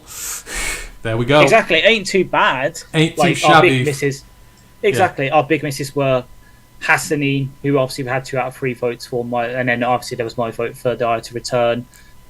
Jackson Meeks, all 3 of us had him in, and Skip, obviously all 3 of us had him in as well. Hassan's a technicality, and Skip could be an injury thing at this moment in time. So, mind you, he won't be, because we didn't use the IR spots. So for me, actually, that says that Skip might be toast, because there was no need to cut him from the roster. Exactly. So that's big to think about it. Skip has gone. There was no need to not have Skip on the 53, and they've taken 4 tackles. They're not going to take 5. So I think Skip's legitimately been beaten out of the building there. God, I'm getting behind on these. Sorry, guys. I will catch up with you all. Jeff Hilly goes, Pascal is listed under the ads on the Lions site. Reserve non-football injury. Correct. Carlton goes, Lions can sign vested vets released. Yes, they can. Free agents can be added right away. Yeah, that's just me trying to go through all this stuff here. Brent goes, veteran backup centre should be a priority. OG won't be healthy for the whole season. Stitching down the rabbit hole goes, heard DC say on the Green Light podcast, Branch can do anything, play anywhere. Yes, he can. He's an absolute super stud. Lisa goes, so any player who has not been on the field for the preseason is eligible for NFI. Yes, because it's a non-football injury. So they would have had to have received it before preseason began. Yeah, so the reason that Pascal's on NFI compared to, say, Aleem, who's on PUP, is because Pascal's injury, which was a clean-up operation for something, because it was not on a football facility, it counts as a non-football injury. So he's on that list compared to Miles Frazier, Aleem, Malcolm, who all suffered their injuries on a football facility, so they go in the PUP. Yeah, that's the be all and end all behind it. Big shout out to Brent DeWitt, who has gifted 5 Roar Lions UK gift memberships. So well done to Damien Smith, Jeff Hurley, All Balls No D, I love that name, Derek Lewis, and an Englishman's greatest enemy, Robert Bruce. Congratulations to you all with your gifted memberships. Hope you enjoy those. Yes, that may have been 800 years ago, but that is still a sore point for us Brits there. Stephen Baffy goes, Sedarius would just be a third down specialist. We would use him to manage Davenport's snap counts. Hey, if rotating Sedarius and Davenport is what gets both of them to be healthy, I'll take that. Like, I would give half snap count. Davenport ain't going to play a full snap count season, so let's have them both rotating. That is a good thing for us. Stephen goes, Skipper had an MRI recently. The report would not reveal their source. He did. I think he had a clean-up. Could be wrong, but I'm not sure. Blind Tam DIY goes, do you think the NFL should go to a 56-man roster? Ooh. That feels like cheating. I think you've got to be... Because that's allowing the rich to stay rich. Yeah, so that's part of the reason we went to the expanded practice squad anyway was because of COVID, and they've kept that around because, all the teams liked it. But I think that's sort of taken the spot of expanding the overall rosters, which teams won't go for anyway because... when you're on the roster, you're guaranteed a game check pretty much. So they like the practice squad because it means you can have these players on cheap. So let's say, tomorrow it comes out that Ian Kennelly is on the practice squad.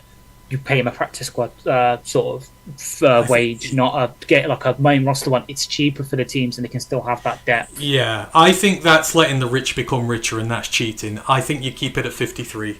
I think you've got to make teams sacrifice talent because then other teams can scalp it, and it just evens the playing field. Like in this country with football, you can stockpile all the talent that you want on one team, and it just leads to such lopsided, unfair systems. Bless you, Ash.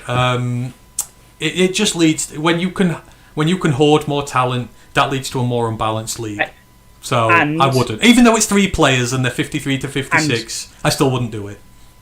To build onto that, it also, it helps when, you can be millions of pounds in debt, so much so that you have to sack all your lunch ladies. You can't afford to pay the players' food, but then you can go and spend £200 million on fucking players. Well, certain teams make it to Europe 3 years in a row by league position and are having to sell their academy products, and then can't use the money for that to reinvest in the squad, to the point where they're going to teams on the second day of the league season with youth goalkeepers on the bench to make up the numbers. And that rant was to you. That Ash's rant was brought to you today by the sorry state of English football. It is a very, very. It's a hot button topic here at this moment in time. This is why we love the NFL. NFL has a lot more parity than soccer does over here. Shit, Wolves.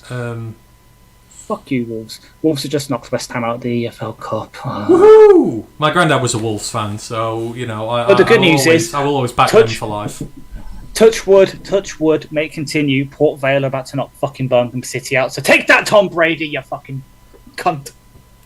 Ash is not in a good mood tonight. You all need to help cheer him up here in the chat, because he's having a rough one. So I am having at least Roy's happier though. Bradford are 3-0 against Stoke. Oh, that'll do for him. Wizard of War goes, I still think Skip is coming back onto the practice squad. He may well. We'll see. Unless they've just said to him, look, you're welcome on this team, you can come back onto the practice squad, but go, because Dan and Brad have always emphasised, if you can find an opportunity, take it. They will not stand in the way of the players going and finding a better opportunity for themselves, dependent on what they can offer them here. And I think if someone said to Dan Skipper, we've got a starting tackle spot for you in the NFL, as much as we'd hate it, I don't think any of us would begrudge him going, So maybe potentially, I know it's a team we just mentioned earlier, but a team that's just put their starting right tackle on season-ending IR. Who's that? The Falcons. They've just put. Oh yeah, of course. Maybe we'll see. You can give us Richie Grant in return. Contrapastan goes, Clowney's still unsigned. He is a potential option there. Stephen Baffy goes, some insiders have said that the goal of the NSL is to have 40 teams and 20 games a season. What are the chances there are 8 teams added to Europe and there are 8 cities that could support an NFL team? We have said this since day one. We vehemently oppose NFL teams in Europe and the UK. We vehemently oppose it. Same with the Super Bowl. Yes, and we're not trying to steal your Super Bowl either. We don't want your Super Bowl. We want the Lions once every couple of years. We'll settle for that. We don't want your Super Bowl. Yeah. It would not be right being held in this country. Exactly. So, no. It's going to sound weird, I like the sort of community aspects, but I've had it this year. Haven't had it much the years prior. Maybe, when the Lions make it, we can hire a bar together. But I really liked it this year, where I went to a bar in Nottingham with my flag football team, they were obviously next to my friend who was an Eagles fan. But for the most part, we weren't fans of those teams. And we sat there and watch the Super Bowl together, and it was really fun just to stay up, have a couple of beers, have a pizza, and watch the Super Bowl, and then stumble to bed. And we have an ironclad bond to the Lions, so we would never defect to a British team. We've been through the Matt Patricia era, we've been through the Bob Quitt, we've been through some rough eras here. We are invested in this team fully. We're not leaving it now, it's in a good spot. We are vehemently opposed to any teams outside the United States, so that's where we're at with that. I don't want to see it, and I don't want to see bigger seasons either. I think 18's enough. That is enough. Grandizer goes, Ash, was that a sneeze? No, it was a derogatory remark aimed at Manchester City. You heard right, Grandizer. Marmarka laughed at that.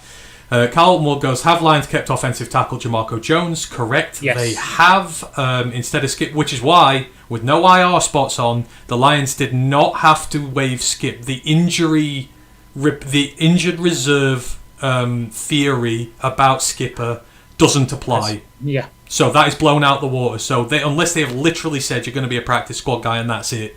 So it would lead me to believe that they've made their choice and it's not going to be him.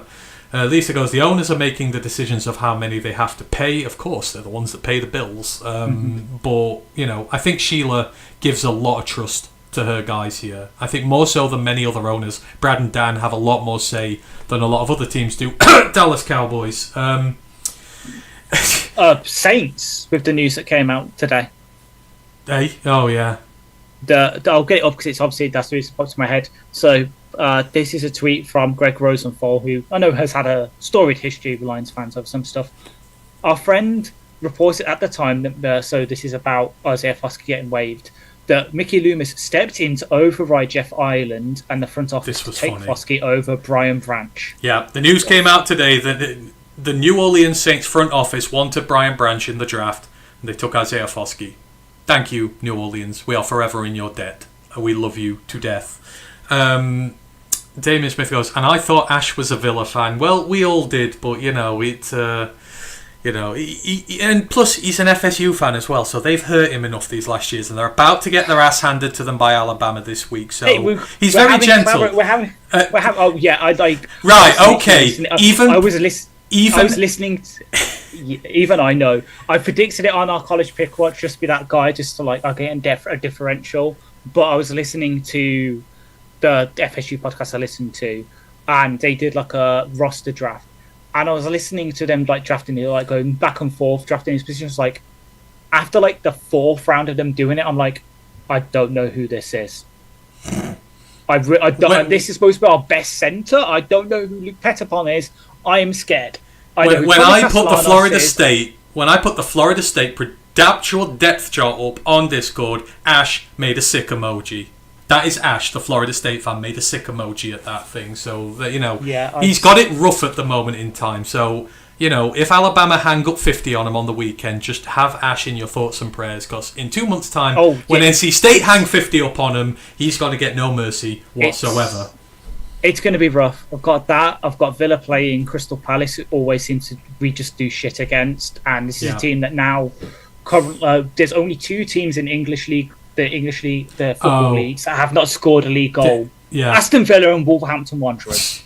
Damien Smith says only Florio said the 40-team, 20-game thing. That makes sense because Florio's a bit of a nut. Even the dog's barking at Mike Florio's name. He knows the dog knows evil when they hear it. Exactly. Stephen goes, we have a Liverpool bar in Metro Detroit. Wizard of War goes, how about a loser bowl in Europe? Oh, well, it's like sending the Bears and the Panthers to some, like, we could send them to, like, Latvia or something like that and have them play in Tallinn or Riga or somewhere out in those areas. That'd be quite funny. I know the perfect place. Since a certain team is going to have a new stadium and they've got an NFL owner. There's a lot of linking the NFL playing games there. Send a loser bowl to Birmingham City's stadium. Please. Oh, come on. Right, okay. He's in a bad mood today, folks. I'm sorry, but, he's getting a lot off his chest. Yeah. And Wizard War goes, like a game for third place in the Soccer World Cup. Having a third... I think in the NFL, having a third, fourth place contest would be... I think the players would hate that. I think the players would absolutely despise having to do a third, fourth place. Like, we hate it in football. There's no point to that game whatsoever. The teams are never interested. They're already all on holiday. They just go and have a kick around, and the games are usually terrible. Ooh. So, Damien Smith goes, agreed, 18 is enough. Thank you, Grandizer, for shouting out the pod. He goes, subscribe for the knowledge, stay for the personalities. Yes, we are very weird, but in a good way. Wasn't Brandon Swinson a Lions fan favourite in this draft class? Braden Swinson or Brandon Swinson? Braden Swinson. Braden. The edge out of LSU. Oh, he wasn't on my list, but others might have. Because the Patriots just released him. They've also released, and again, if you want some guard and centre depth, former first round pick Carl Strange has been released by New England as well. Started 29 games over his 3 years there. There's some good rookies only in the second, third years getting let go. I'm intrigued by some of these guys. Proof of that, Beanie Bishop, the UDFA safety / nickel corner who got some good times, he's got released. Really? The Steelers have released Beanie Bishop. He was a turnover machine at Utah. 4 interceptions, 2 TFLs and a fumble recovery last year for Steelers. He's gone. Wow, I'd be getting Beanie Bishop in the building, absolutely. Brent goes, how will Bend Over Johnson overpay to grab Skip? Ooh, Skip could start on that Bears team. Bears team's trash. Ben Johnson did not... He said today he's not saying who the left tackle's going to be, which... True. Like, you're not showing any faith in that player. Whoever wins that knows that they are, they are one of two red-haired stepchildren who have been picked. Like, one of them's been picked, but they both know that they're hated. But one's hated a little less, so I don't know what's going on there. He'd start for them. Carlton goes, Colin was released, if so, not injured. No, he wasn't given an injury designation, he was just released. Colin was just released along with the other vested vets of Miles Adams. And the fact he's not got and he Taylor didn't get a settlement or anything like that, so that's all that was. I mean, he was supposedly at the latest practices that they saw he was working on the side of a trainer, so maybe because he was limited in practice, they couldn't get away with doing the injury designation, unlike with Hassan, who I don't think practiced ever since the pec injury. Yeah. But it might be that that's the thing, it's confusing to us because we would love to say it's roster shenanigans, but what roster shenanigans? I'm looking at the 53 I've got now, there's no other injured players that stick out. It's like it was him, it was Hassan, and it was Turner and Maurice Norris. Well, they've waived Maurice, released Colon, waived Hassan with an injury settlement, and then Turner's gone into season-ending IR. Like, they're as it stands, unless it's happened over the past week in practice that we just don't know about, there are no injuries. No. Stitching down the rabbit hole goes, who will declare eligible on every play? Liam McNeil when he's back, because we'll use him as a receiver, so Ash's lifelong dream comes true. Liam McNeil, fullback dive! James McClure goes, Greg Rosenthal is great. He has honourably acknowledged he was wrong about the Gibbs, Demo, Williams, Swift tweet. Yeah. He did! And that was a big thing to roll back on, so well done to him. Brent goes, Colon was looking good. Yes, he was. Stephen goes, does the U of M/Ohio State game get traction in the UK? Many here consider it to be the greatest rivalry in sports. Well, obviously for us, it's not the greatest rivalry in sports, because we've got our own over here, but the game does get traction. And I've called the winner of the game for the last 4 years, so your Michigan fans can thank me. It gets traction, when there's an actual TV deal to show it. Right now, there isn't. There is no legal way of watching college football in the UK, which is why last week, when we were doing the Texans watch-along, I sitting on my bedroom floor, because I'm an idiot, sitting on my bedroom floor, watching, obviously, the Lions game on my laptop. On my phone, I had like a sort of play-by-play of the Iowa State game, which, as I said, I hope I made you happy in my mock draft, drafting the Bexacle as our QB3 for next year. I was so happy on Saturday. I had Farmageddon on one TV, the Lions game on the other, just the greatest thing in the world. But yeah, college is getting big over here, but we push it over here. We push the knowledge over here. It's why we do the college pod. We push knowledge so that people want to watch it. I know you're going to do your things, but USF, they're one of the QBs they've got in their high school class this year is from the NFL Academy. Yeah. There's more. There's loads going over there now. Like, there's Michigan's tight end this year. Klein played in the German league, and he's just been made a team captain for Michigan. He's one of Michigan's 5 team captains this year. Watch out for Klein, the tight end at Michigan. Like, his rise has been phenomenal. This big beastly German, you're gonna love him. Obviously, he's been there already, but he's going to break out something. I'm going to put him on a lot of watch lists this year when he is done and dusted.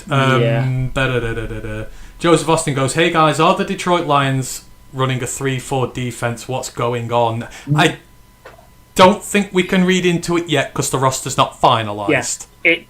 That's a cheap question out. It's multiple. So let me just pull up off the 53 again so I can at least do it properly. We know based on reports that it's supposedly could be more multiple. Looking at how the 53 is right now, honestly, I would wager that we will be seeing more 3-4 looks because we've kept, let's include Sam's here, we've kept 5 edges, 6 DTs. And some of those DTs, so Chris Smith showed a bit of positional versatility in the preseason. Tyleik Williams can play anywhere from the 1 tech to the sort of 4-eye. Same with Mekhi Wingo, same with Pat O'Connor. Hell, Hutch, if you really ask him to, can probably play with his hands in dirt and play as a sort of like 4-eye, 5 tech. So we will see more of those sort of multiple fronts. It is where Casey Rogers, our defensive line coach, his background is in 3-4, though he has coached 4-3 teams. So the Miami team he was defensive line coach for, the year that Cam Wake got like 13 sacks, that was an even front, but we will likely see a bit more variation rather than the sort of... Even then, the way that we play our 4-3 is quite easy to flex into an odd front because of the sound position with Barnes, where he can play as a sort of stand-up pass rusher and then the next rep be an off-ball linebacker. So it's hard, it's going to be hard to tell. Yeah. But we will play a lot of base because of the versatility of Branch and Meek, Rocky Sin, and Vontae Maddox. Kirby now can play, he showed last season he can play a bit of slot.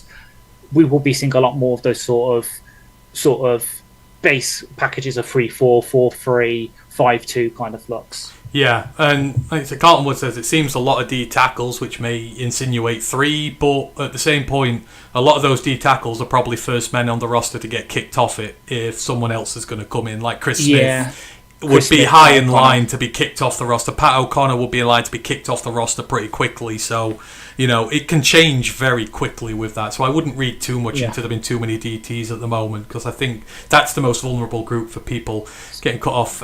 Stephen says it would be pretty cool to make the 2 worst teams in the NFL play for the number 1 pick. That is something I would like. You put that in their hands. I actually like that idea. I think that should maybe be something that...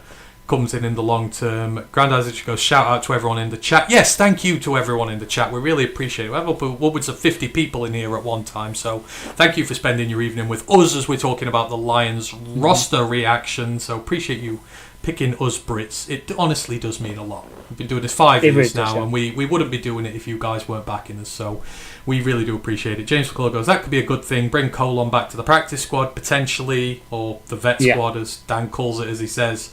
Mile Marker goes, I can get behind the no injury roster. Yes, this entire roster, as of now, does not have a single injury on it. No knocks, no nothing. We like that. Yeah. Let's keep it that way for the next 4 months. Actually, that's a small, teeny bit of a lie. The hamstring injury with Sione Vake. That's not enough that he was needed to be put on IR, but it's also enough that he will miss at least the Packers game as dare I say the Walter Nolan news?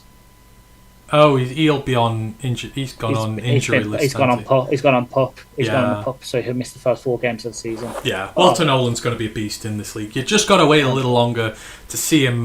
Blind Tom DIY goes, did the Lions bring in an Australian rugby player to try out for the team last year?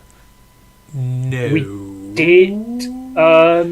To my knowledge, To my knowledge, we've not had an Australian on here since the fucking punter I wanted to take over Jack Fox. Aaron Sipos 5 years ago.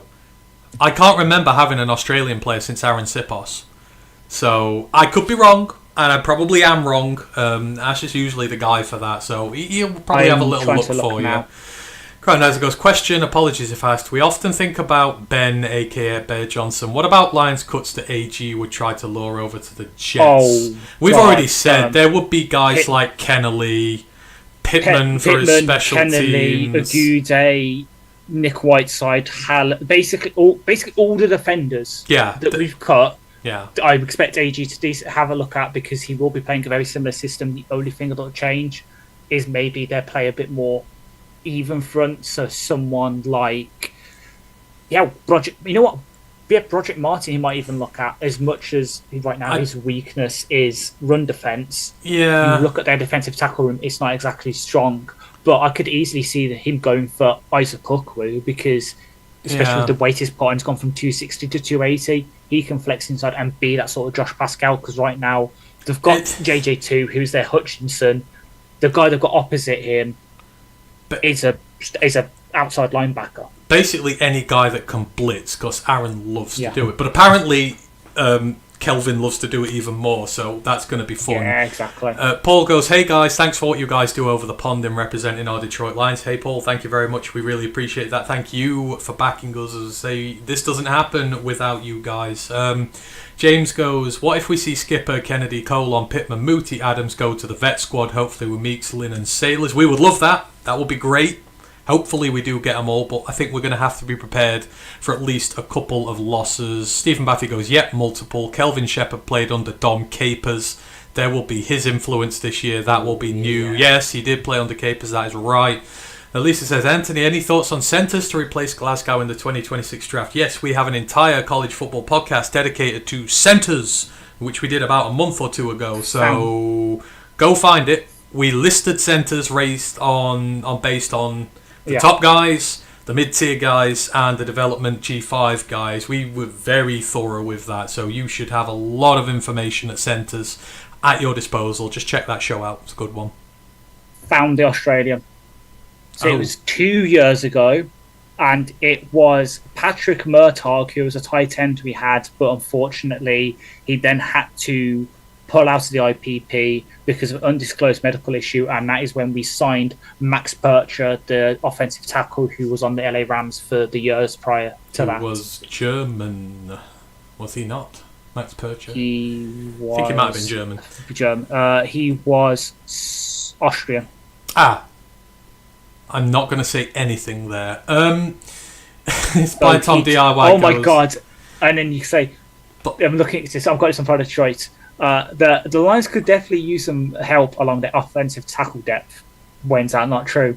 Backup Matt Nelson has struggled in limited action, while last year's UDFA Abina Eze remains a raw unknown commodity. Why does that sound eerily familiar? Backup who struggled in limited action. Exactly. And then last year's rookie who remained a raw unknown commodity. Exactly. I love Brad, but we are 5 years into this thing and we've got no tackle depth. Like, I love you, Brad. I do, but please, just next year in the draft, get one for me, will you? Please. I beg of you. Okay. Blind DIY Tom goes, you guys do a great job. I heard you on Micro Mike. Shout out to Micro Mike, the GOAT. Yeah. I love Mike to death. Thank you for coming over from his channel. But yeah, Micro Mike is and always will be the GOAT. Carlton goes, lots of safeties released. Which ones make the practice squad? Kennelly, Strickland, Norris, Hallett. I would expect, because there are bigger practice squads now, for all four of them to be... Yeah. Hang on. Norris has got the injury. So I would definitely expect Kennelly back. I would definitely expect Kennelly, Strickland and Hallett. Yes. Norris depends on the injury. I would say, unless you have any disagreement with that. Oh, no, I definitely agree. Okay. To the surprise of, well, maybe someone on the podcast, I know Ryan didn't like him, but I did. Jared Ivey has made the initial 53 for the Seattle Seahawks after going as a UDFA. I tell you what, I love seeing the stories of guys who've made the roster as well. Like some of these, the UDFA guys. Well, actually, I know this is not NFL news, it's college news, but it is breaking in a way, so we can get your reaction to it. Tennessee have extended Josh Hoople for another year. I don't mind that, but he's got to do something this year. Good program, lots of talent, and he's got Joey Aguiar there now, so this should be a better year for them. Hoyple's just going to be one of those. You've got to break through a glass ceiling eventually. He needs to break through in the next year or two, but good for him. Tyler Batty's gone on injured reserve. Damn it! Has he? Yeah. Okay. I need to see it. Some of like the UDFA guys who've made it. I can't look through all these teams while I'm doing the show, but that's one of the great things about today. The undrafted free agents who made it. Just big shout out to any and all of them who have made there. I know we like to rag on Brad for the 2023 draft. You look at the 2022 to 2024 Patriots draft classes. They're terrible. Last year's class, there's only 3 players that remain on their 53, which is Drake May, Caden Wallace, and Javon Baker. 2023 class, you add in Christian Gonzalez, Keon White, Kishon Butte, and Demario Douglas. Out of all those, the rest have gone. Mm-hmm. And then the 2022 class, only Marcus Jones is left. Everyone else is gone. Another fact I've just come across here, the Patriots have taken 8 wide receivers on their roster. Ooh. So for anyone who likes their wide receivers, the Patriots have taken 8. So that's clearly not going to happen, but probably a lot of guys there. Joseph Austin goes, I respect your opinions and knowledge concerning the Lions. Again, appreciate you, Joseph, ever so much. We appreciate all this love we're getting. Brent DeWitt goes, Lopez was commanding double teams, not worried about the DT rotation. Yes. I'm only worried about the pass rush aspect of it. But exactly, as far as the run stuffing goes, I've got no issues, but we need to be able to get there. James Knuckle goes, Lions added Australian rugby player after this year's draft, Larky Tarsi, but then immediately recanted and put Ahmed Hassanin on the pathway player. Oh, that we did, didn't we? Lucky Tassi. So we didn't recant it. He was reported as a signing, and then he went and signed with the Raiders instead, who technically wasn't a Lion. Okay, so technically, he reneged on us, bastard. Maybe that's why they released Hassanin. No, the IPP stuff runs out with Hassanin now. That was only a temporary designation for him in pre-season. Yeah, a lot of teams used it this year. Yeah. Like, not a lot actually did sign a proper IPP player, because quite a lot of this is happening now where, Germans and all different nationalities are now playing in college football. Yeah. They can get around it, so we might see it in a couple of years again. Yeah. I'm going to use, like, for example, Florida State's punter is a former Australian rules player, so you can use that when you get him onto at least in the off season, to have an extra roster spot. And when it comes down to 53, then you make your choice, and then you can either cut them, put them in the practice squad like a normal player, or keep them on your 53. Like, I think quite a lot of teams are going to be doing it now. It's kind of like what the Eagles have been doing for a couple of years with their contracts. Now every other team's doing that as well to gain roster space. Yeah, absolutely. Stitching down the rabbit hole goes, is the Hassanin decision revealing of his injury or his talents? More likely the injury.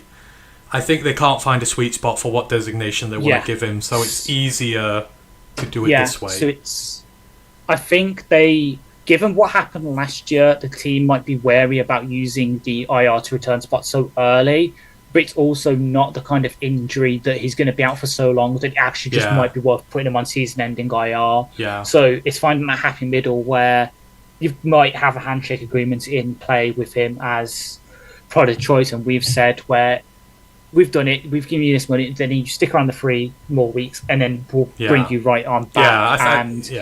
It's back to square. Like, then you just sit on the active roster, let's say, and you kick Hattie Connor off, for instance. I think unless someone really does something untoward, he's coming back. Like, the only reason, if someone said to him, like, we'll give you $5 million or something like that, he might leave, because that's a lot of money compared to what he'll get to as the pick he was. But I don't think any team's going to do that either, so I don't think any team's going to offer a price high enough to tempt him away, considering what he is. A 6th round pick who's just coming off an injury. Big risk. So he'll be back. Grandizer goes, Jets will be nasty at run stop. Yes, they will. Broderick Martin could be on that 53. Yeah, I'll go into Broderick in more detail in the future, but I don't think his arc is not over yet.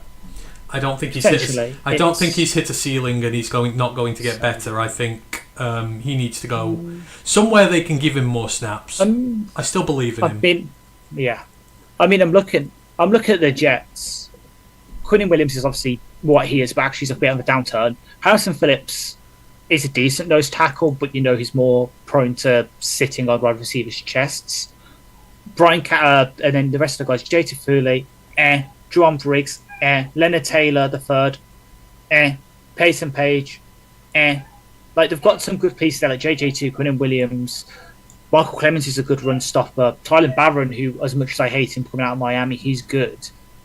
They actually don't have a lot of good run stoppers there, and that's the thing. I know obviously that's the big knock on Broderick right now, is he managed to work out pass rush tries, use the athleticism and that he demonstrated at Western Kentucky. That's finally translated. It's just the run stuffing, and that's what you want from a player who plays his position. He is a 1 tech that's playing like a 3 tech, and that doesn't work for us, unfortunately, right now. Yeah, absolutely. Lisa goes, must have been one I missed. I will go. I'll find you the college episode with the centres on. It will probably have the centre in the name. Brent goes, the best centre isn't coming out until 2 years, Brady Small. He's a 2-year starter now, Brent. He can come to the draft this year, so might not be 2 years. Grandizer goes, Ant was high on Tyler Batty. Yes, I was. He wasn't from Utah, he was from BYU. If you tell Tyler Batty he was from Utah, He will batter you. They do not like one another, but he will do well at Minnesota. Carlton Wood goes, didn't Saints release the Irish kicker? Oh, yes. Did they? Yes, I thought they liked him. They like Great Groupie more, it seems. So they... Oh, right, okay. The Lions needed one. I'd give him a go. Mike Fisher goes, Hassan will remain a Lion. I think a handshake deal was made for after injury. Yeah. Yes, I agree. Although the beat writers don't seem too happy about this. I've just seen Eric tweeting saying it's an unnecessary risk. I think the risk is minimal. And if someone's going to sign him for 5-6 million and go away, then it's like, okay, maybe...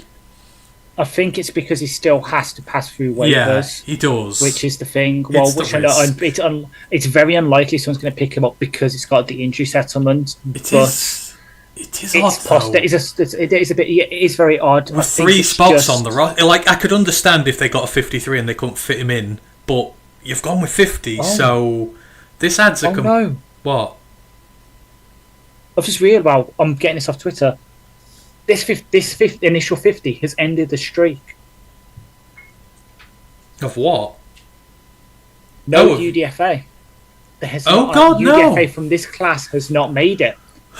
Because the ones who are likely in Jackson, Meeks, Keith, Cooper...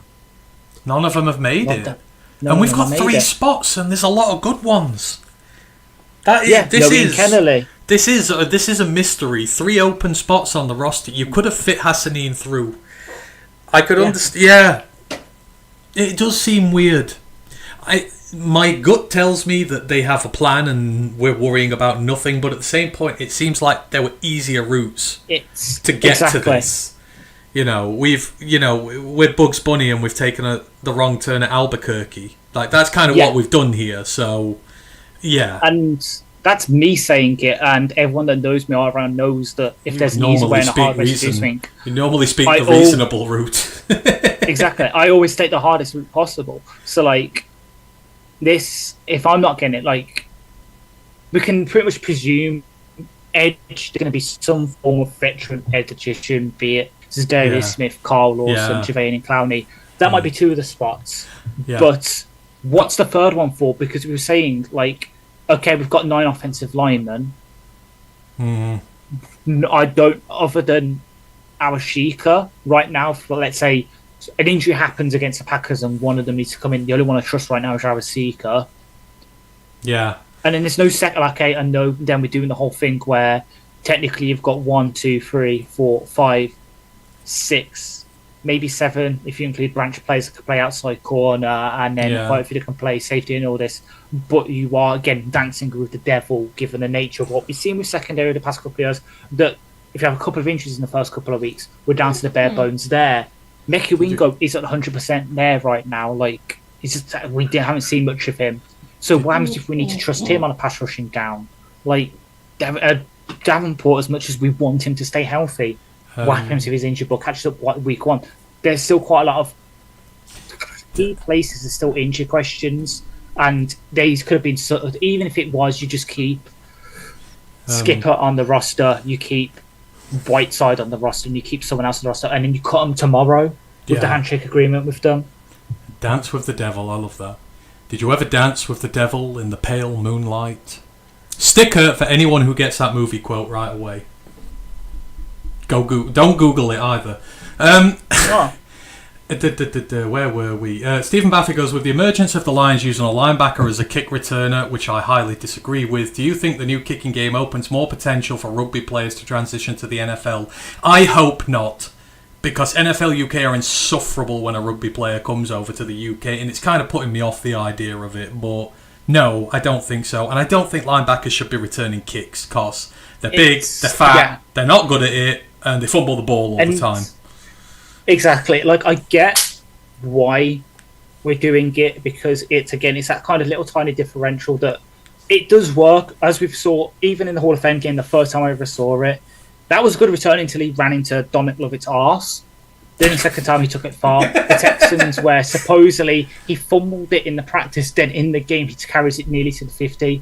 It does give you that sort of slight edge that when it works really well. Just I discussed it with Matt initially when it happened, like, who'd you rather kick to?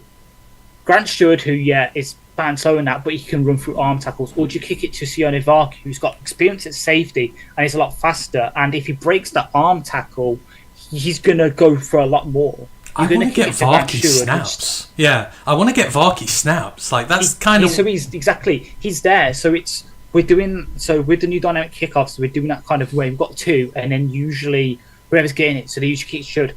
Varky can then be a lead blocker and take on an unblocked man who's usually like the kick or something. It's supposed to spring it deeper, but you've got give it to. You've got Dominic Lovett, who's also done it.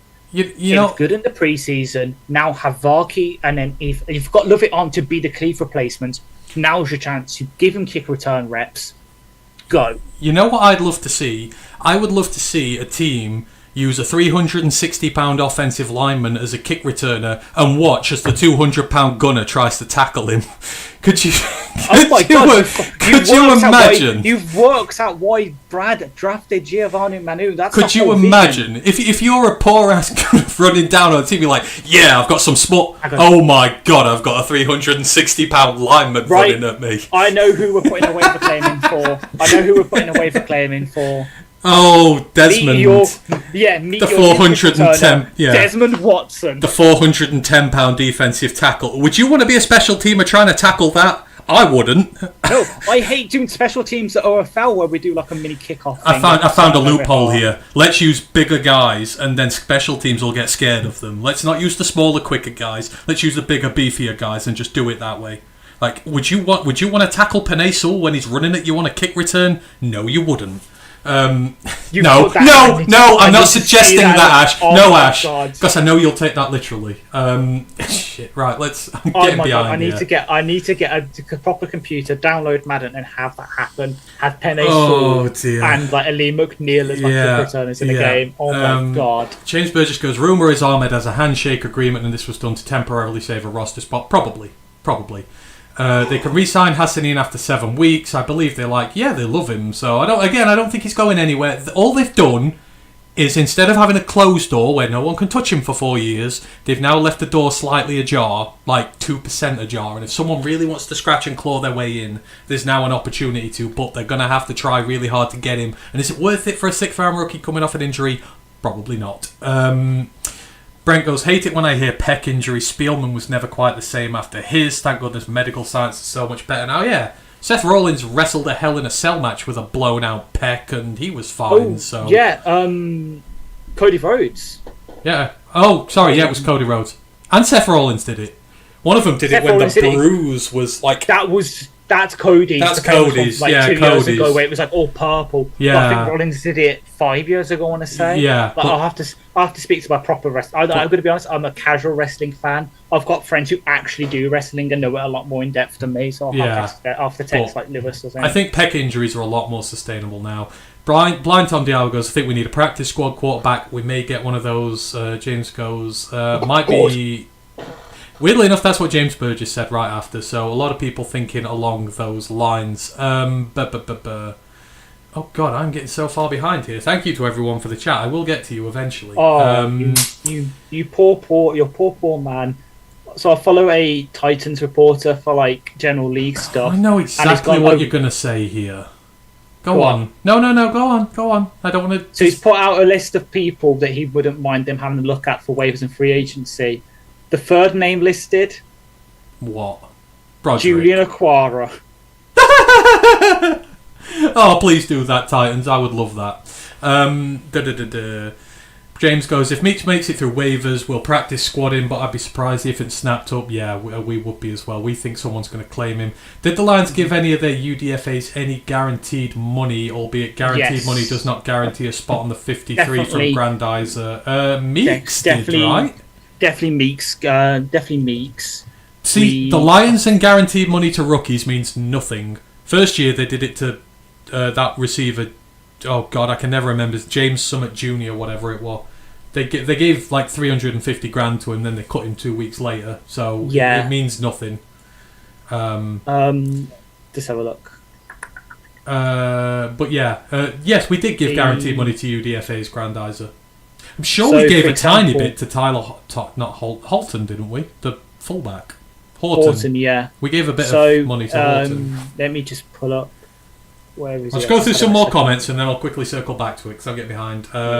Mike Fisher goes, we are somewhat light in the secondary, but everyone is versatile. Yeah, I think more... And plus we're going to have a ton of DBs on the practice squad with Kennelly and all these guys, so I think we'll be fine there. Stephen goes, what if the Lions make a trade for Hendrickson? No, he's just redone his deal for this year, so I think that's done. Maybe look at the free agency market next year potentially, but still don't think that'll happen. Stitching down the rabbit hole goes, when I don't understand something, I'm usually playing the wrong game. Brent goes, Meeks got guaranteed money. Yes, he did. 200. So Meeks got 220k guaranteed at signing. Jacoby Keeney James got 254,000. Horton got about 100,000. In Kennelly got 40,000. Mason Miller got 30,000. You know what? Okay. There you go. So there, Grandize. I hope that answers that. I love you all in the comments. Everybody got Batman. Of course, it was Batman. Jack Nicholson's Joker. The Joker. Two-Face. Joker. It's Joker. Yeah, it is Joker. Sorry, I'm miles away. Dancing around the gallery to Prince. Still one of the most iconic scenes of all time. People hate on those movies. I love them. I think they're great. So, well done to all of you who guessed Batman with that. You all got it really quick as well. So that is a famous quote, actually, that is. But I love it. Great film. Graham Mertz made the Texans' initial 53. If we got Graham Mertz on their roster, then we have actually subverted the Texans' campaign. I'm glad that we've done that. Mike Fisher goes, someone will pick up Meeks. He made too much noise in the preseason. Lightly, if we get him back to practice squad, massive win for us. Mike Hodges goes, maybe Tommy Cutlets could come in as QB3. Would you be opposed to getting the Cutlet on the roster? He wouldn't be my first choice, but considering he's got starting experience in that, I'd be okay with it. Like, there's probably I am going to. Obviously, as I said, I've got a list tomorrow that will be coming out of 5 people who've been cut that I'd want us to look at for practice squad. I probably won't be him. I've got 4 of them down already. The 5th will probably be an offensive player, so I have to scroll through tonight and find who it is. But there's QBs that have probably been for him. Obviously, Carl McCall's my number 1. I've been ever since they released him yesterday. I've been standing for that. Who else was this been released today? I said him earlier, Sam Hartman, the commander who's been playing Commanders. I know he also fills a bit of the sexy quota for other fans who might be persuaded that way, but he also played pretty damn well for the Commanders in his preseason. But no, he's the new Jimmy G, in so much that he would probably earn just as much money modelling for calendars as he does playing in the NFL. I bet he wish he earned as much money in the NFL as Jimmy Garoppolo did. You just need... come join us. Get 2 Super Bowls doing absolutely nothing and then make a career out of it like Jimmy Garoppolo we'll have did. A QB whose wife is a model, and we'll have a QB3 who's a model. It makes sense. Yeah. I'm so proud. So many of you got Batman. Love that. Grandizer goes, you ever dance with an Englishman in the pale moonlight? Englishmen can't dance, Grandizer, so...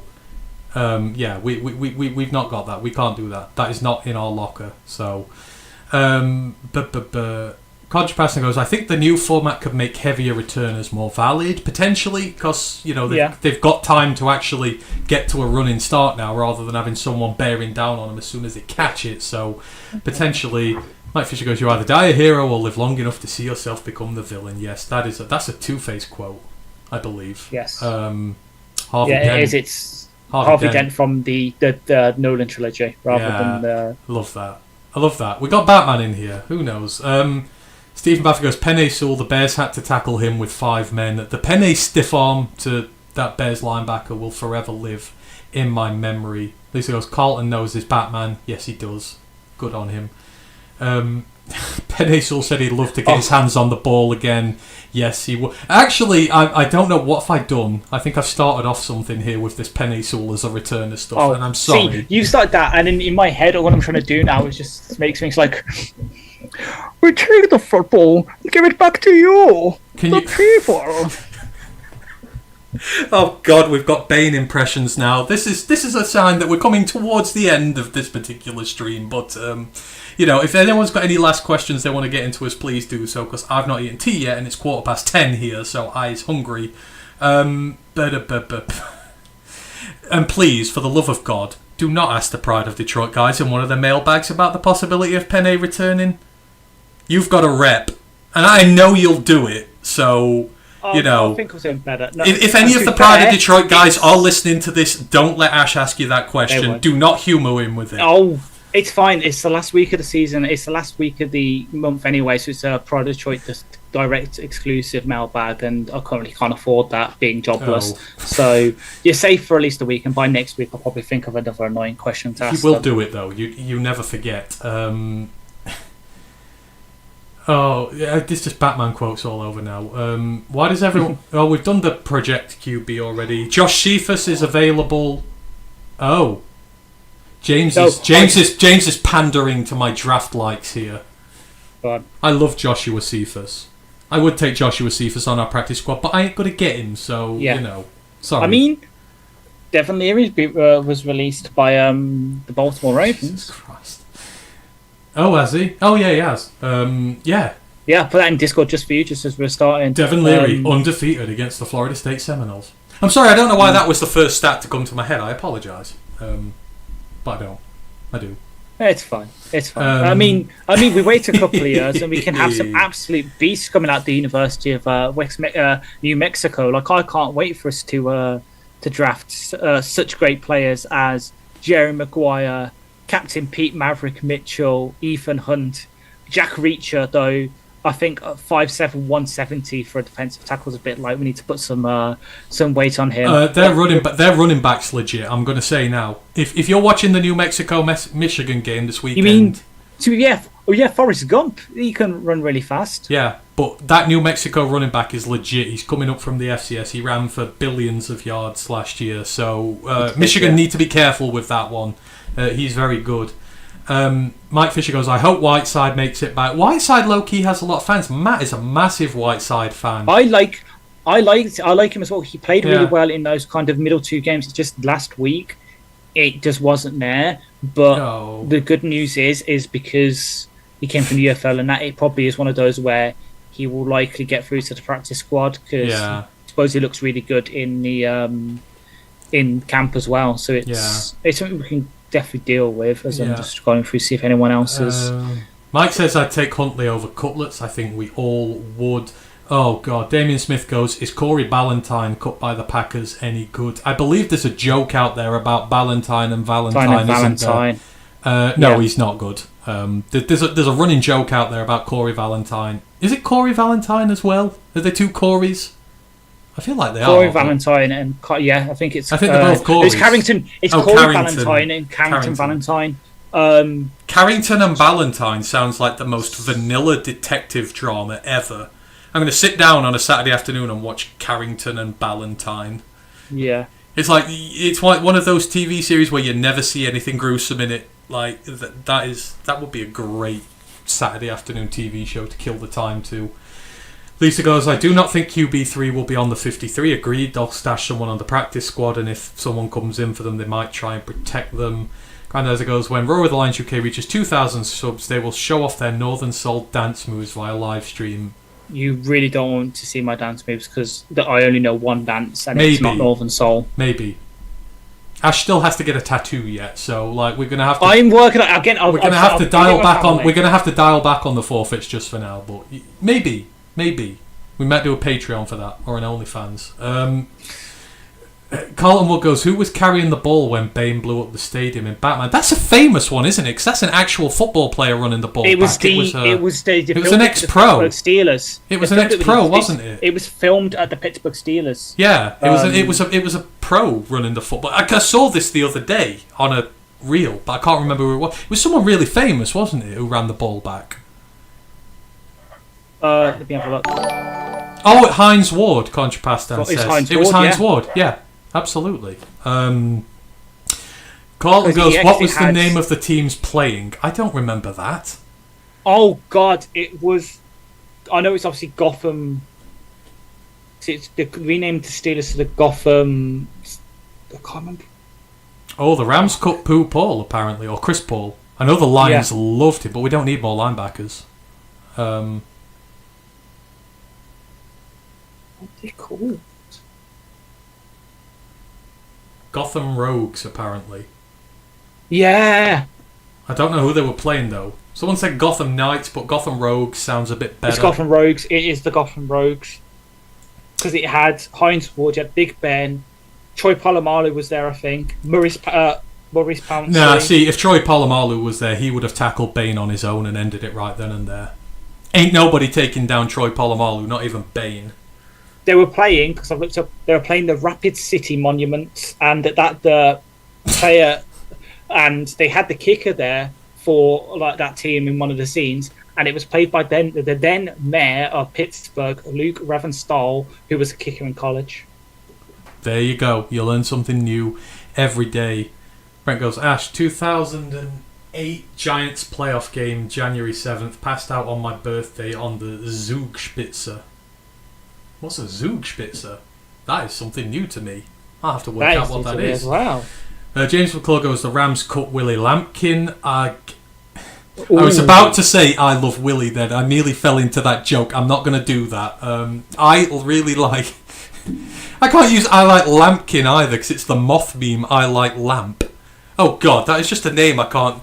I am appreciative of the player known as Willie Lampkin, but I don't think... But they've been training him as a centre, right? Getting cross-trained as a centre. But I like Aguakan, so conflict of interests. I won't say no if he ended up on the practice squad. See, I want him now because the lamp meme is just one of my favourite memes of all time. I love Lamp. I don't even know if the Americans will know that one, but I love Lamp. I love Lamp was such a... Good God. This is going back years. Stephen Baffy goes, looking ahead, who is the biggest rival for the Lions this season? Traditionally, it is the Packers, but I can make a case for the Benedict Bears now. I hate the Bears more than anybody, even before Ben went there. I hate them with a passion. I hate them so much. They are always going to be number one. I don't care. I love to see them miserable. When they lose in a hilarious way at the end of a game, I immediately go onto YouTube to see all the Bears fans' reactions to feed off their pain. That's how much I hate them. What about you, Ash? In division, it's still probably the Packers, just because I think the Vikings are not going to do well with JJ this year, and the Bears are the Bears. But in general, who's going to be their biggest rival in the NFL? Whoever we take on in the Super Bowl, which I think is the Baltimore Ravens. There we go. That's the answer that we want. Apparently, Zugspitze is the largest mountain in the Alps. I did not know that. I thought, is Mont Blanc not in the Alps? I thought Mont Blanc would be the biggest. Mont Blanc's the famous one. Yeah, I thought Mont Blanc was the biggest. Well, you got the not the Hammerhorn in Switzerland. You've got what's it called? The Matterhorn. It's because it might be. Because you've got two Alps, you've got the French Alps and you've got the Italian Alps. The Italian Alps. The Mont Blanc spans the French-Italian border and is... Yeah, Mont Blanc spans the French-Italian border and at 4,809 metres, so 15,778 feet, is the highest mountain in the Alps. Dang, I thought so. You are correct. I thought so. I like my geography. I once knew I could once fill in an entire globe and name every single capital city in the planet. I taught myself that. Oh my God. I love geography. You're almost as bad as me. I love geography. Lampkin is injured apparently. Oh, I didn't know that. Well, maybe for later on. Yeah. Stitching down the rabbit hole goes, if we consider Packers our main rival, be aware the Packers consider Chicago their main rival. Oh yeah, I don't care if we're not theirs. Because, yeah, exactly. Who hates us the most? I don't think anyone really. People have pitied us. Vikings. People have pitied us. Yeah. Yeah, the Vikings because the whole ACL thing. Yeah, that is because of Kirby and everything. So we've got to develop him. But I think people have looked down on us for so long that they stopped considering us a rival. I think now they're starting to see that. So maybe they'll come back again. Lisa goes, I also hate the Bears and their fans. Yes. Mike goes, that first home game will be epic. Yes, it will. I can't wait. And it's the Bears as well, so I would drop 80 on the Bears and I would take a 9-win season in return. I would sacrifice a whole host of wins to drop the maximum amount of points on the Bears. I would do that. As long as we still got to the playoffs, I would sacrifice that. James says it looks like Chase Lucas made the 49ers team. Good on him. Hey, good on him if Chase Did Lucas it? has made the Ooh. roster. So those are the feel-good stories that we like. So like I say, there are a lot of good stories going to be going out today, and I'm looking forward to looking through these rosters in full, see who got there. Yeah. Dan the Man, Lions Talk Live is in the building. Hope you're well, Dan. Looking forward to chatting with you all again tomorrow. Hope any thoughts about this roster, but yeah, let us know. Not only did Chase Lucas make it, former linebacker of my heart, Tatum Buffoon, also made the 49ers 53. There you go. There's the Florida State reference. We've got bingo. Florida State reference from Ash. You can tick that off your bingo card. We're nearly there. He was the guy that got the fumble return touchdown against Clemson against a couple of years ago. Grandizer goes, question, outside of the NFC North, who are the Lions the biggest rival in the NFC going into 2025? In terms of the getting to the Super Bowl, I mean, that feels like the Eagles. The Eagles, yeah. In terms of just a rival in general, of course, it's Dallas. And we all hate Dallas, but everybody hates Dallas. But as crap as they're going to be. I think Washington are going to have... Jaden Daniels is going to have sophomore slump time. They are going to find themselves... They're going to follow a similar trajectory to us. They followed our trajectory from the year before last in reaching further than they should. I think they're going to get... They'll get to playoffs and they'll get knocked off in the first round like us because they're still discovering themselves as a team. I think they're following our path. So I don't expect them to go that far this year. Grandizer doesn't like the Vikings. Stephen goes, I think Stafford and the Rams would love to beat the Lions in the playoffs. They would, but they're not going to because Staff is... I don't even know if Staff's going to play. Wizard of War goes, highest mountain in German Alps. Yes, German bias.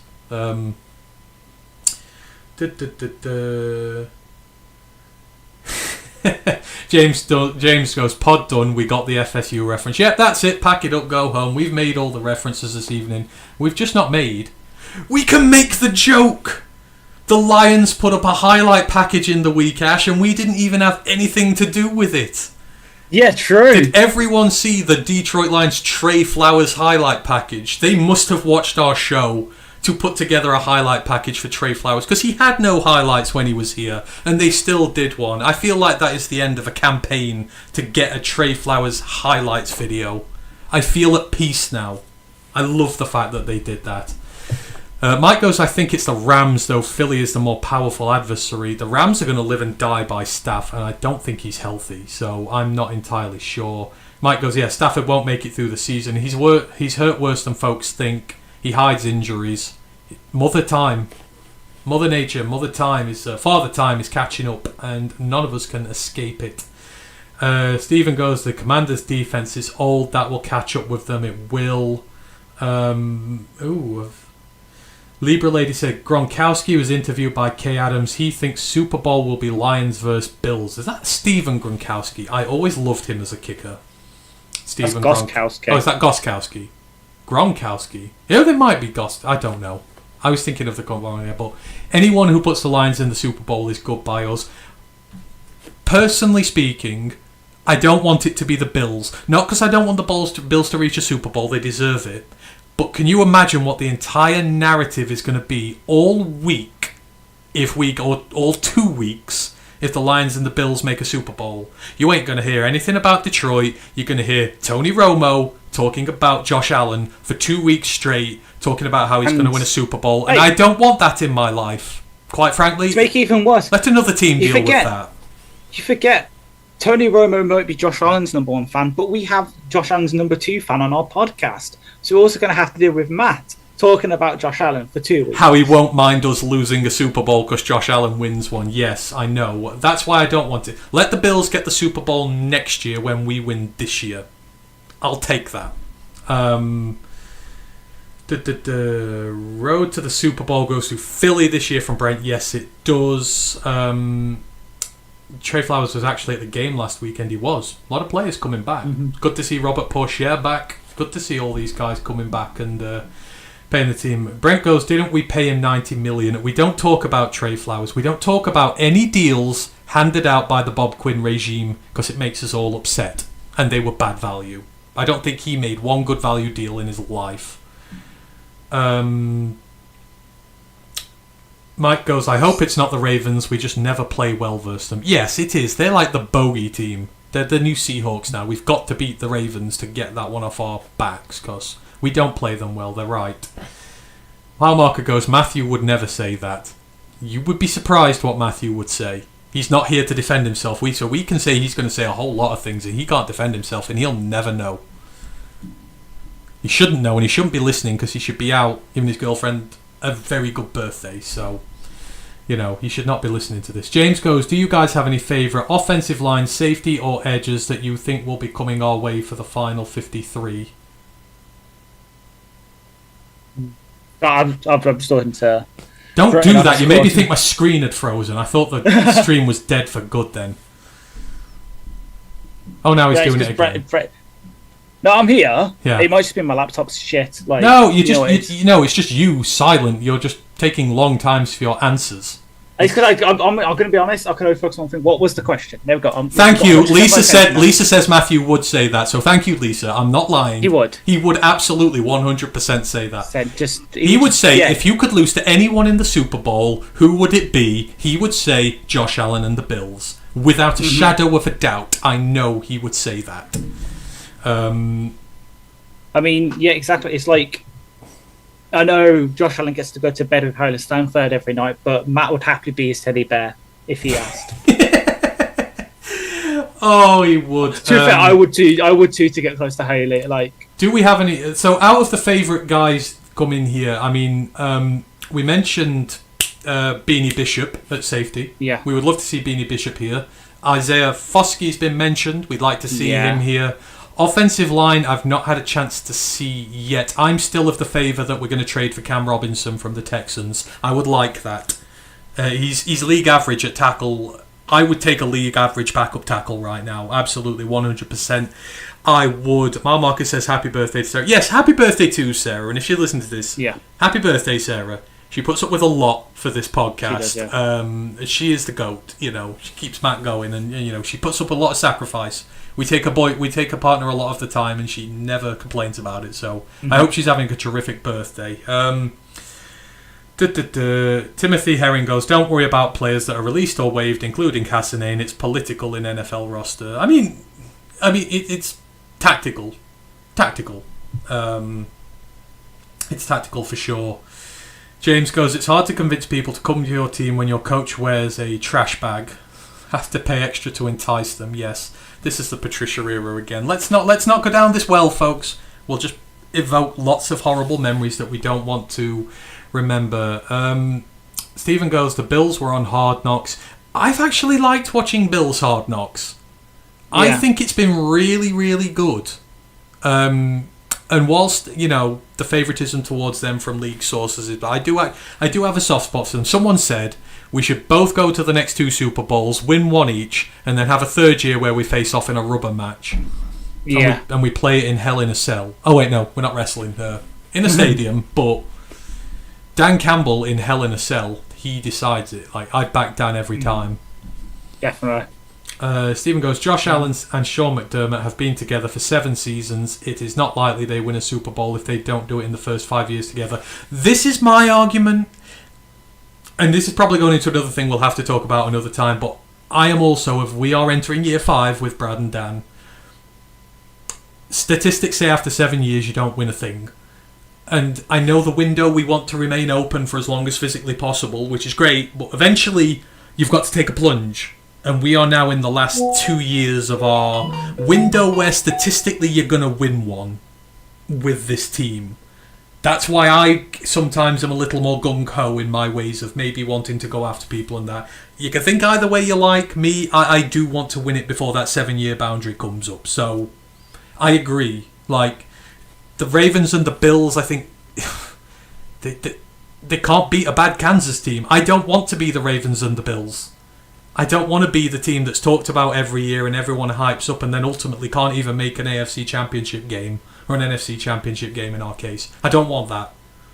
That's just me though. And I get the whole keep the window open thing, but from my point of view, I can see what's happening in the AFC. I don't want to be them. I'd rather win one than blow it up and start again because we'll get back before they do. But anywho, that's on. I found my fifth player from an article for tomorrow. Former Tulane offensive lineman from the 2024 draft class. Oh, Sincere Hainsworth. Is he available? Yep. He's got released by the Cardinals. Yeah. Oh, lovely. Let's get him. I agree with that. A few happy birthdays to Sarah in there. James goes, appreciate the significant others that allow us to enjoy Roar of the Lions UK. Some, man, that's just case it's just us, so yeah. But For now, yeah. for now. I hope. Don't want to be alone forever.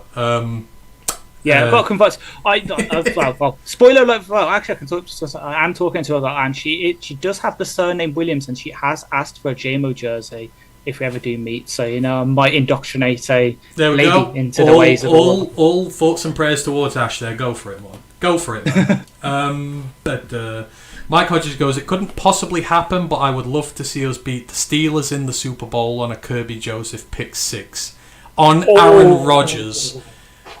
But then the trouble is Aaron Rodgers retiring on a Super Bowl. We talk about insufferable 2 weeks leading up to the Super Bowl. And plus Ash may spontaneously combust if that happens, and we want to keep him alive. So possibly, but the media narrative around Rodgers won last Super Bowl will also be insufferable. So I don't know. I don't know who I'd want to make as there. Maybe the Bengals. Let them get back there and we can twank them. Jesus. Heather in Mims is in chat. She goes, good afternoon, everyone. How is everyone doing on this afternoon? Question is why they released Skipper, Jackson, Norris. They made the biggest mistake right here. I mean, again, we've got to...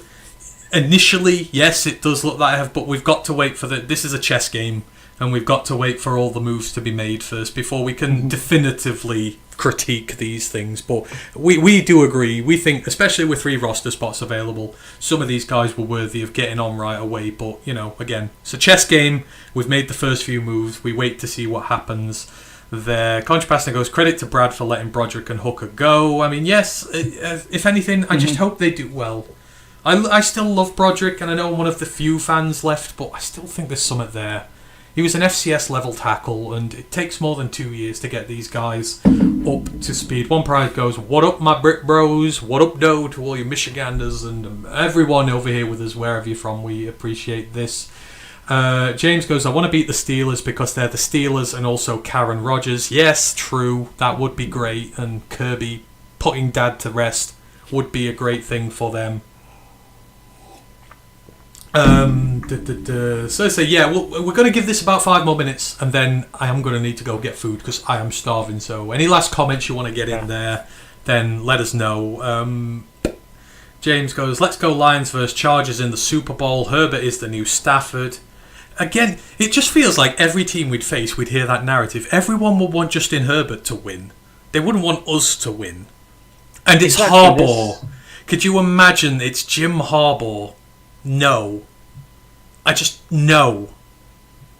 I'd love to see how he would be taken amongst Michigan and Detroit fans if he ever robbed us of a Super Bowl. I think he would still be loved forever, but I think some may be there. Just a rundown of other things we've got coming up, just in case my stream does cut with this. So we're on Tuesday now. Thursday, College Pod is a day later this week because I'm working tomorrow night, but we will be reviewing week 0 of the college football season. Obviously, what a fantastic first weekend. I watched football all day long. Farmageddon, watched Idaho State nearly upset UNLV. I watched Hawaii upset Stanford. Oh my God, so many good things happened. And there's so many good things to come. So we're going to talk about all that good stuff there on Thursday. So don't forget to join us for that. And I will still hopefully do the season previews for Georgia and Michigan. And then the next main Lions podcast will be us. I guess we're back on Monday. I don't know what's on the schedule. I guess reaction to the 53. I think it's 53 reaction, and then also our NFC North and season predictions. Oh yes, because it's this season time next week. Yeah, like and then next Thursday it's our Green Bay preview. Yes, so next week we will be going back to 2 shows a week on the main Detroit podcast. Obviously, season predictions coming up Monday. And it's the Green Bay preview. Football's back, y'all, so we'll be back to 2 shows a week on that and the College Pod on Wednesdays. So you've got that to look forward to. And then, of course, the guys will be live during all the games as well. So come say hi to them on the play-by-plays. They get a lot of love, and very rightly so. So yeah, that's what we've got coming up. As I say, next show is Thursday, and then Monday after that, Roared Lines UK, you know where you can find us all over the internet, all that good sort of stuff. So that's all that out of the way. I will quickly go through the last comments we've got. Stephen says, have a good night, fellas. Hey, thanks for being in with us. We appreciate you all. This stream has been incredibly fun because there's been so many of you in the building. We love it. Marmarker goes, this was fun. Thanks for stepping up, Ash and Anthony. Hey, we appreciate you. James Burgess goes, I'm getting fish and chips for dinner, oddly enough. Good for you. And mushy peas. You've got to do it with mushy peas. If you're not doing it with mushy peas, you ain't doing it right. We will educate you all in this before our time is done, and we will get Jeremy to do them. That is a life goal of mine, to get Jeremy Reisman to eat mushy peas. We will do it. James goes, Jags will be the only team with a small fan base that might be similar to the Lions. Can't think of any others. Wow, Lions vs Jags Super Bowl. No one is seeing that coming. I mean, I can think of 2 teams with smaller fan bases. Rams and Chargers. Yeah, they swap fans on a weekly basis. One Pride goes, Lions vs Browns Super Bowl. That'd be interesting. It would. Brent would love that. Or Brett would love that. The thing is, if that is the Super Bowl, I need to know what kind of cataclysmic events happen to make that happen. Not for us. I can see us making it. Hang on, Lisa. How the hell did the Browns get to the Super Bowl? Hang on, Lisa. The only time that you take the Browns to the Super Bowl was when my Ilse Wells played up when I've had too much pre-workout. Yeah. Sorry, Lisa. I will find the episode for you. Where are we? College shows. I don't know whether I recorded it or not. No.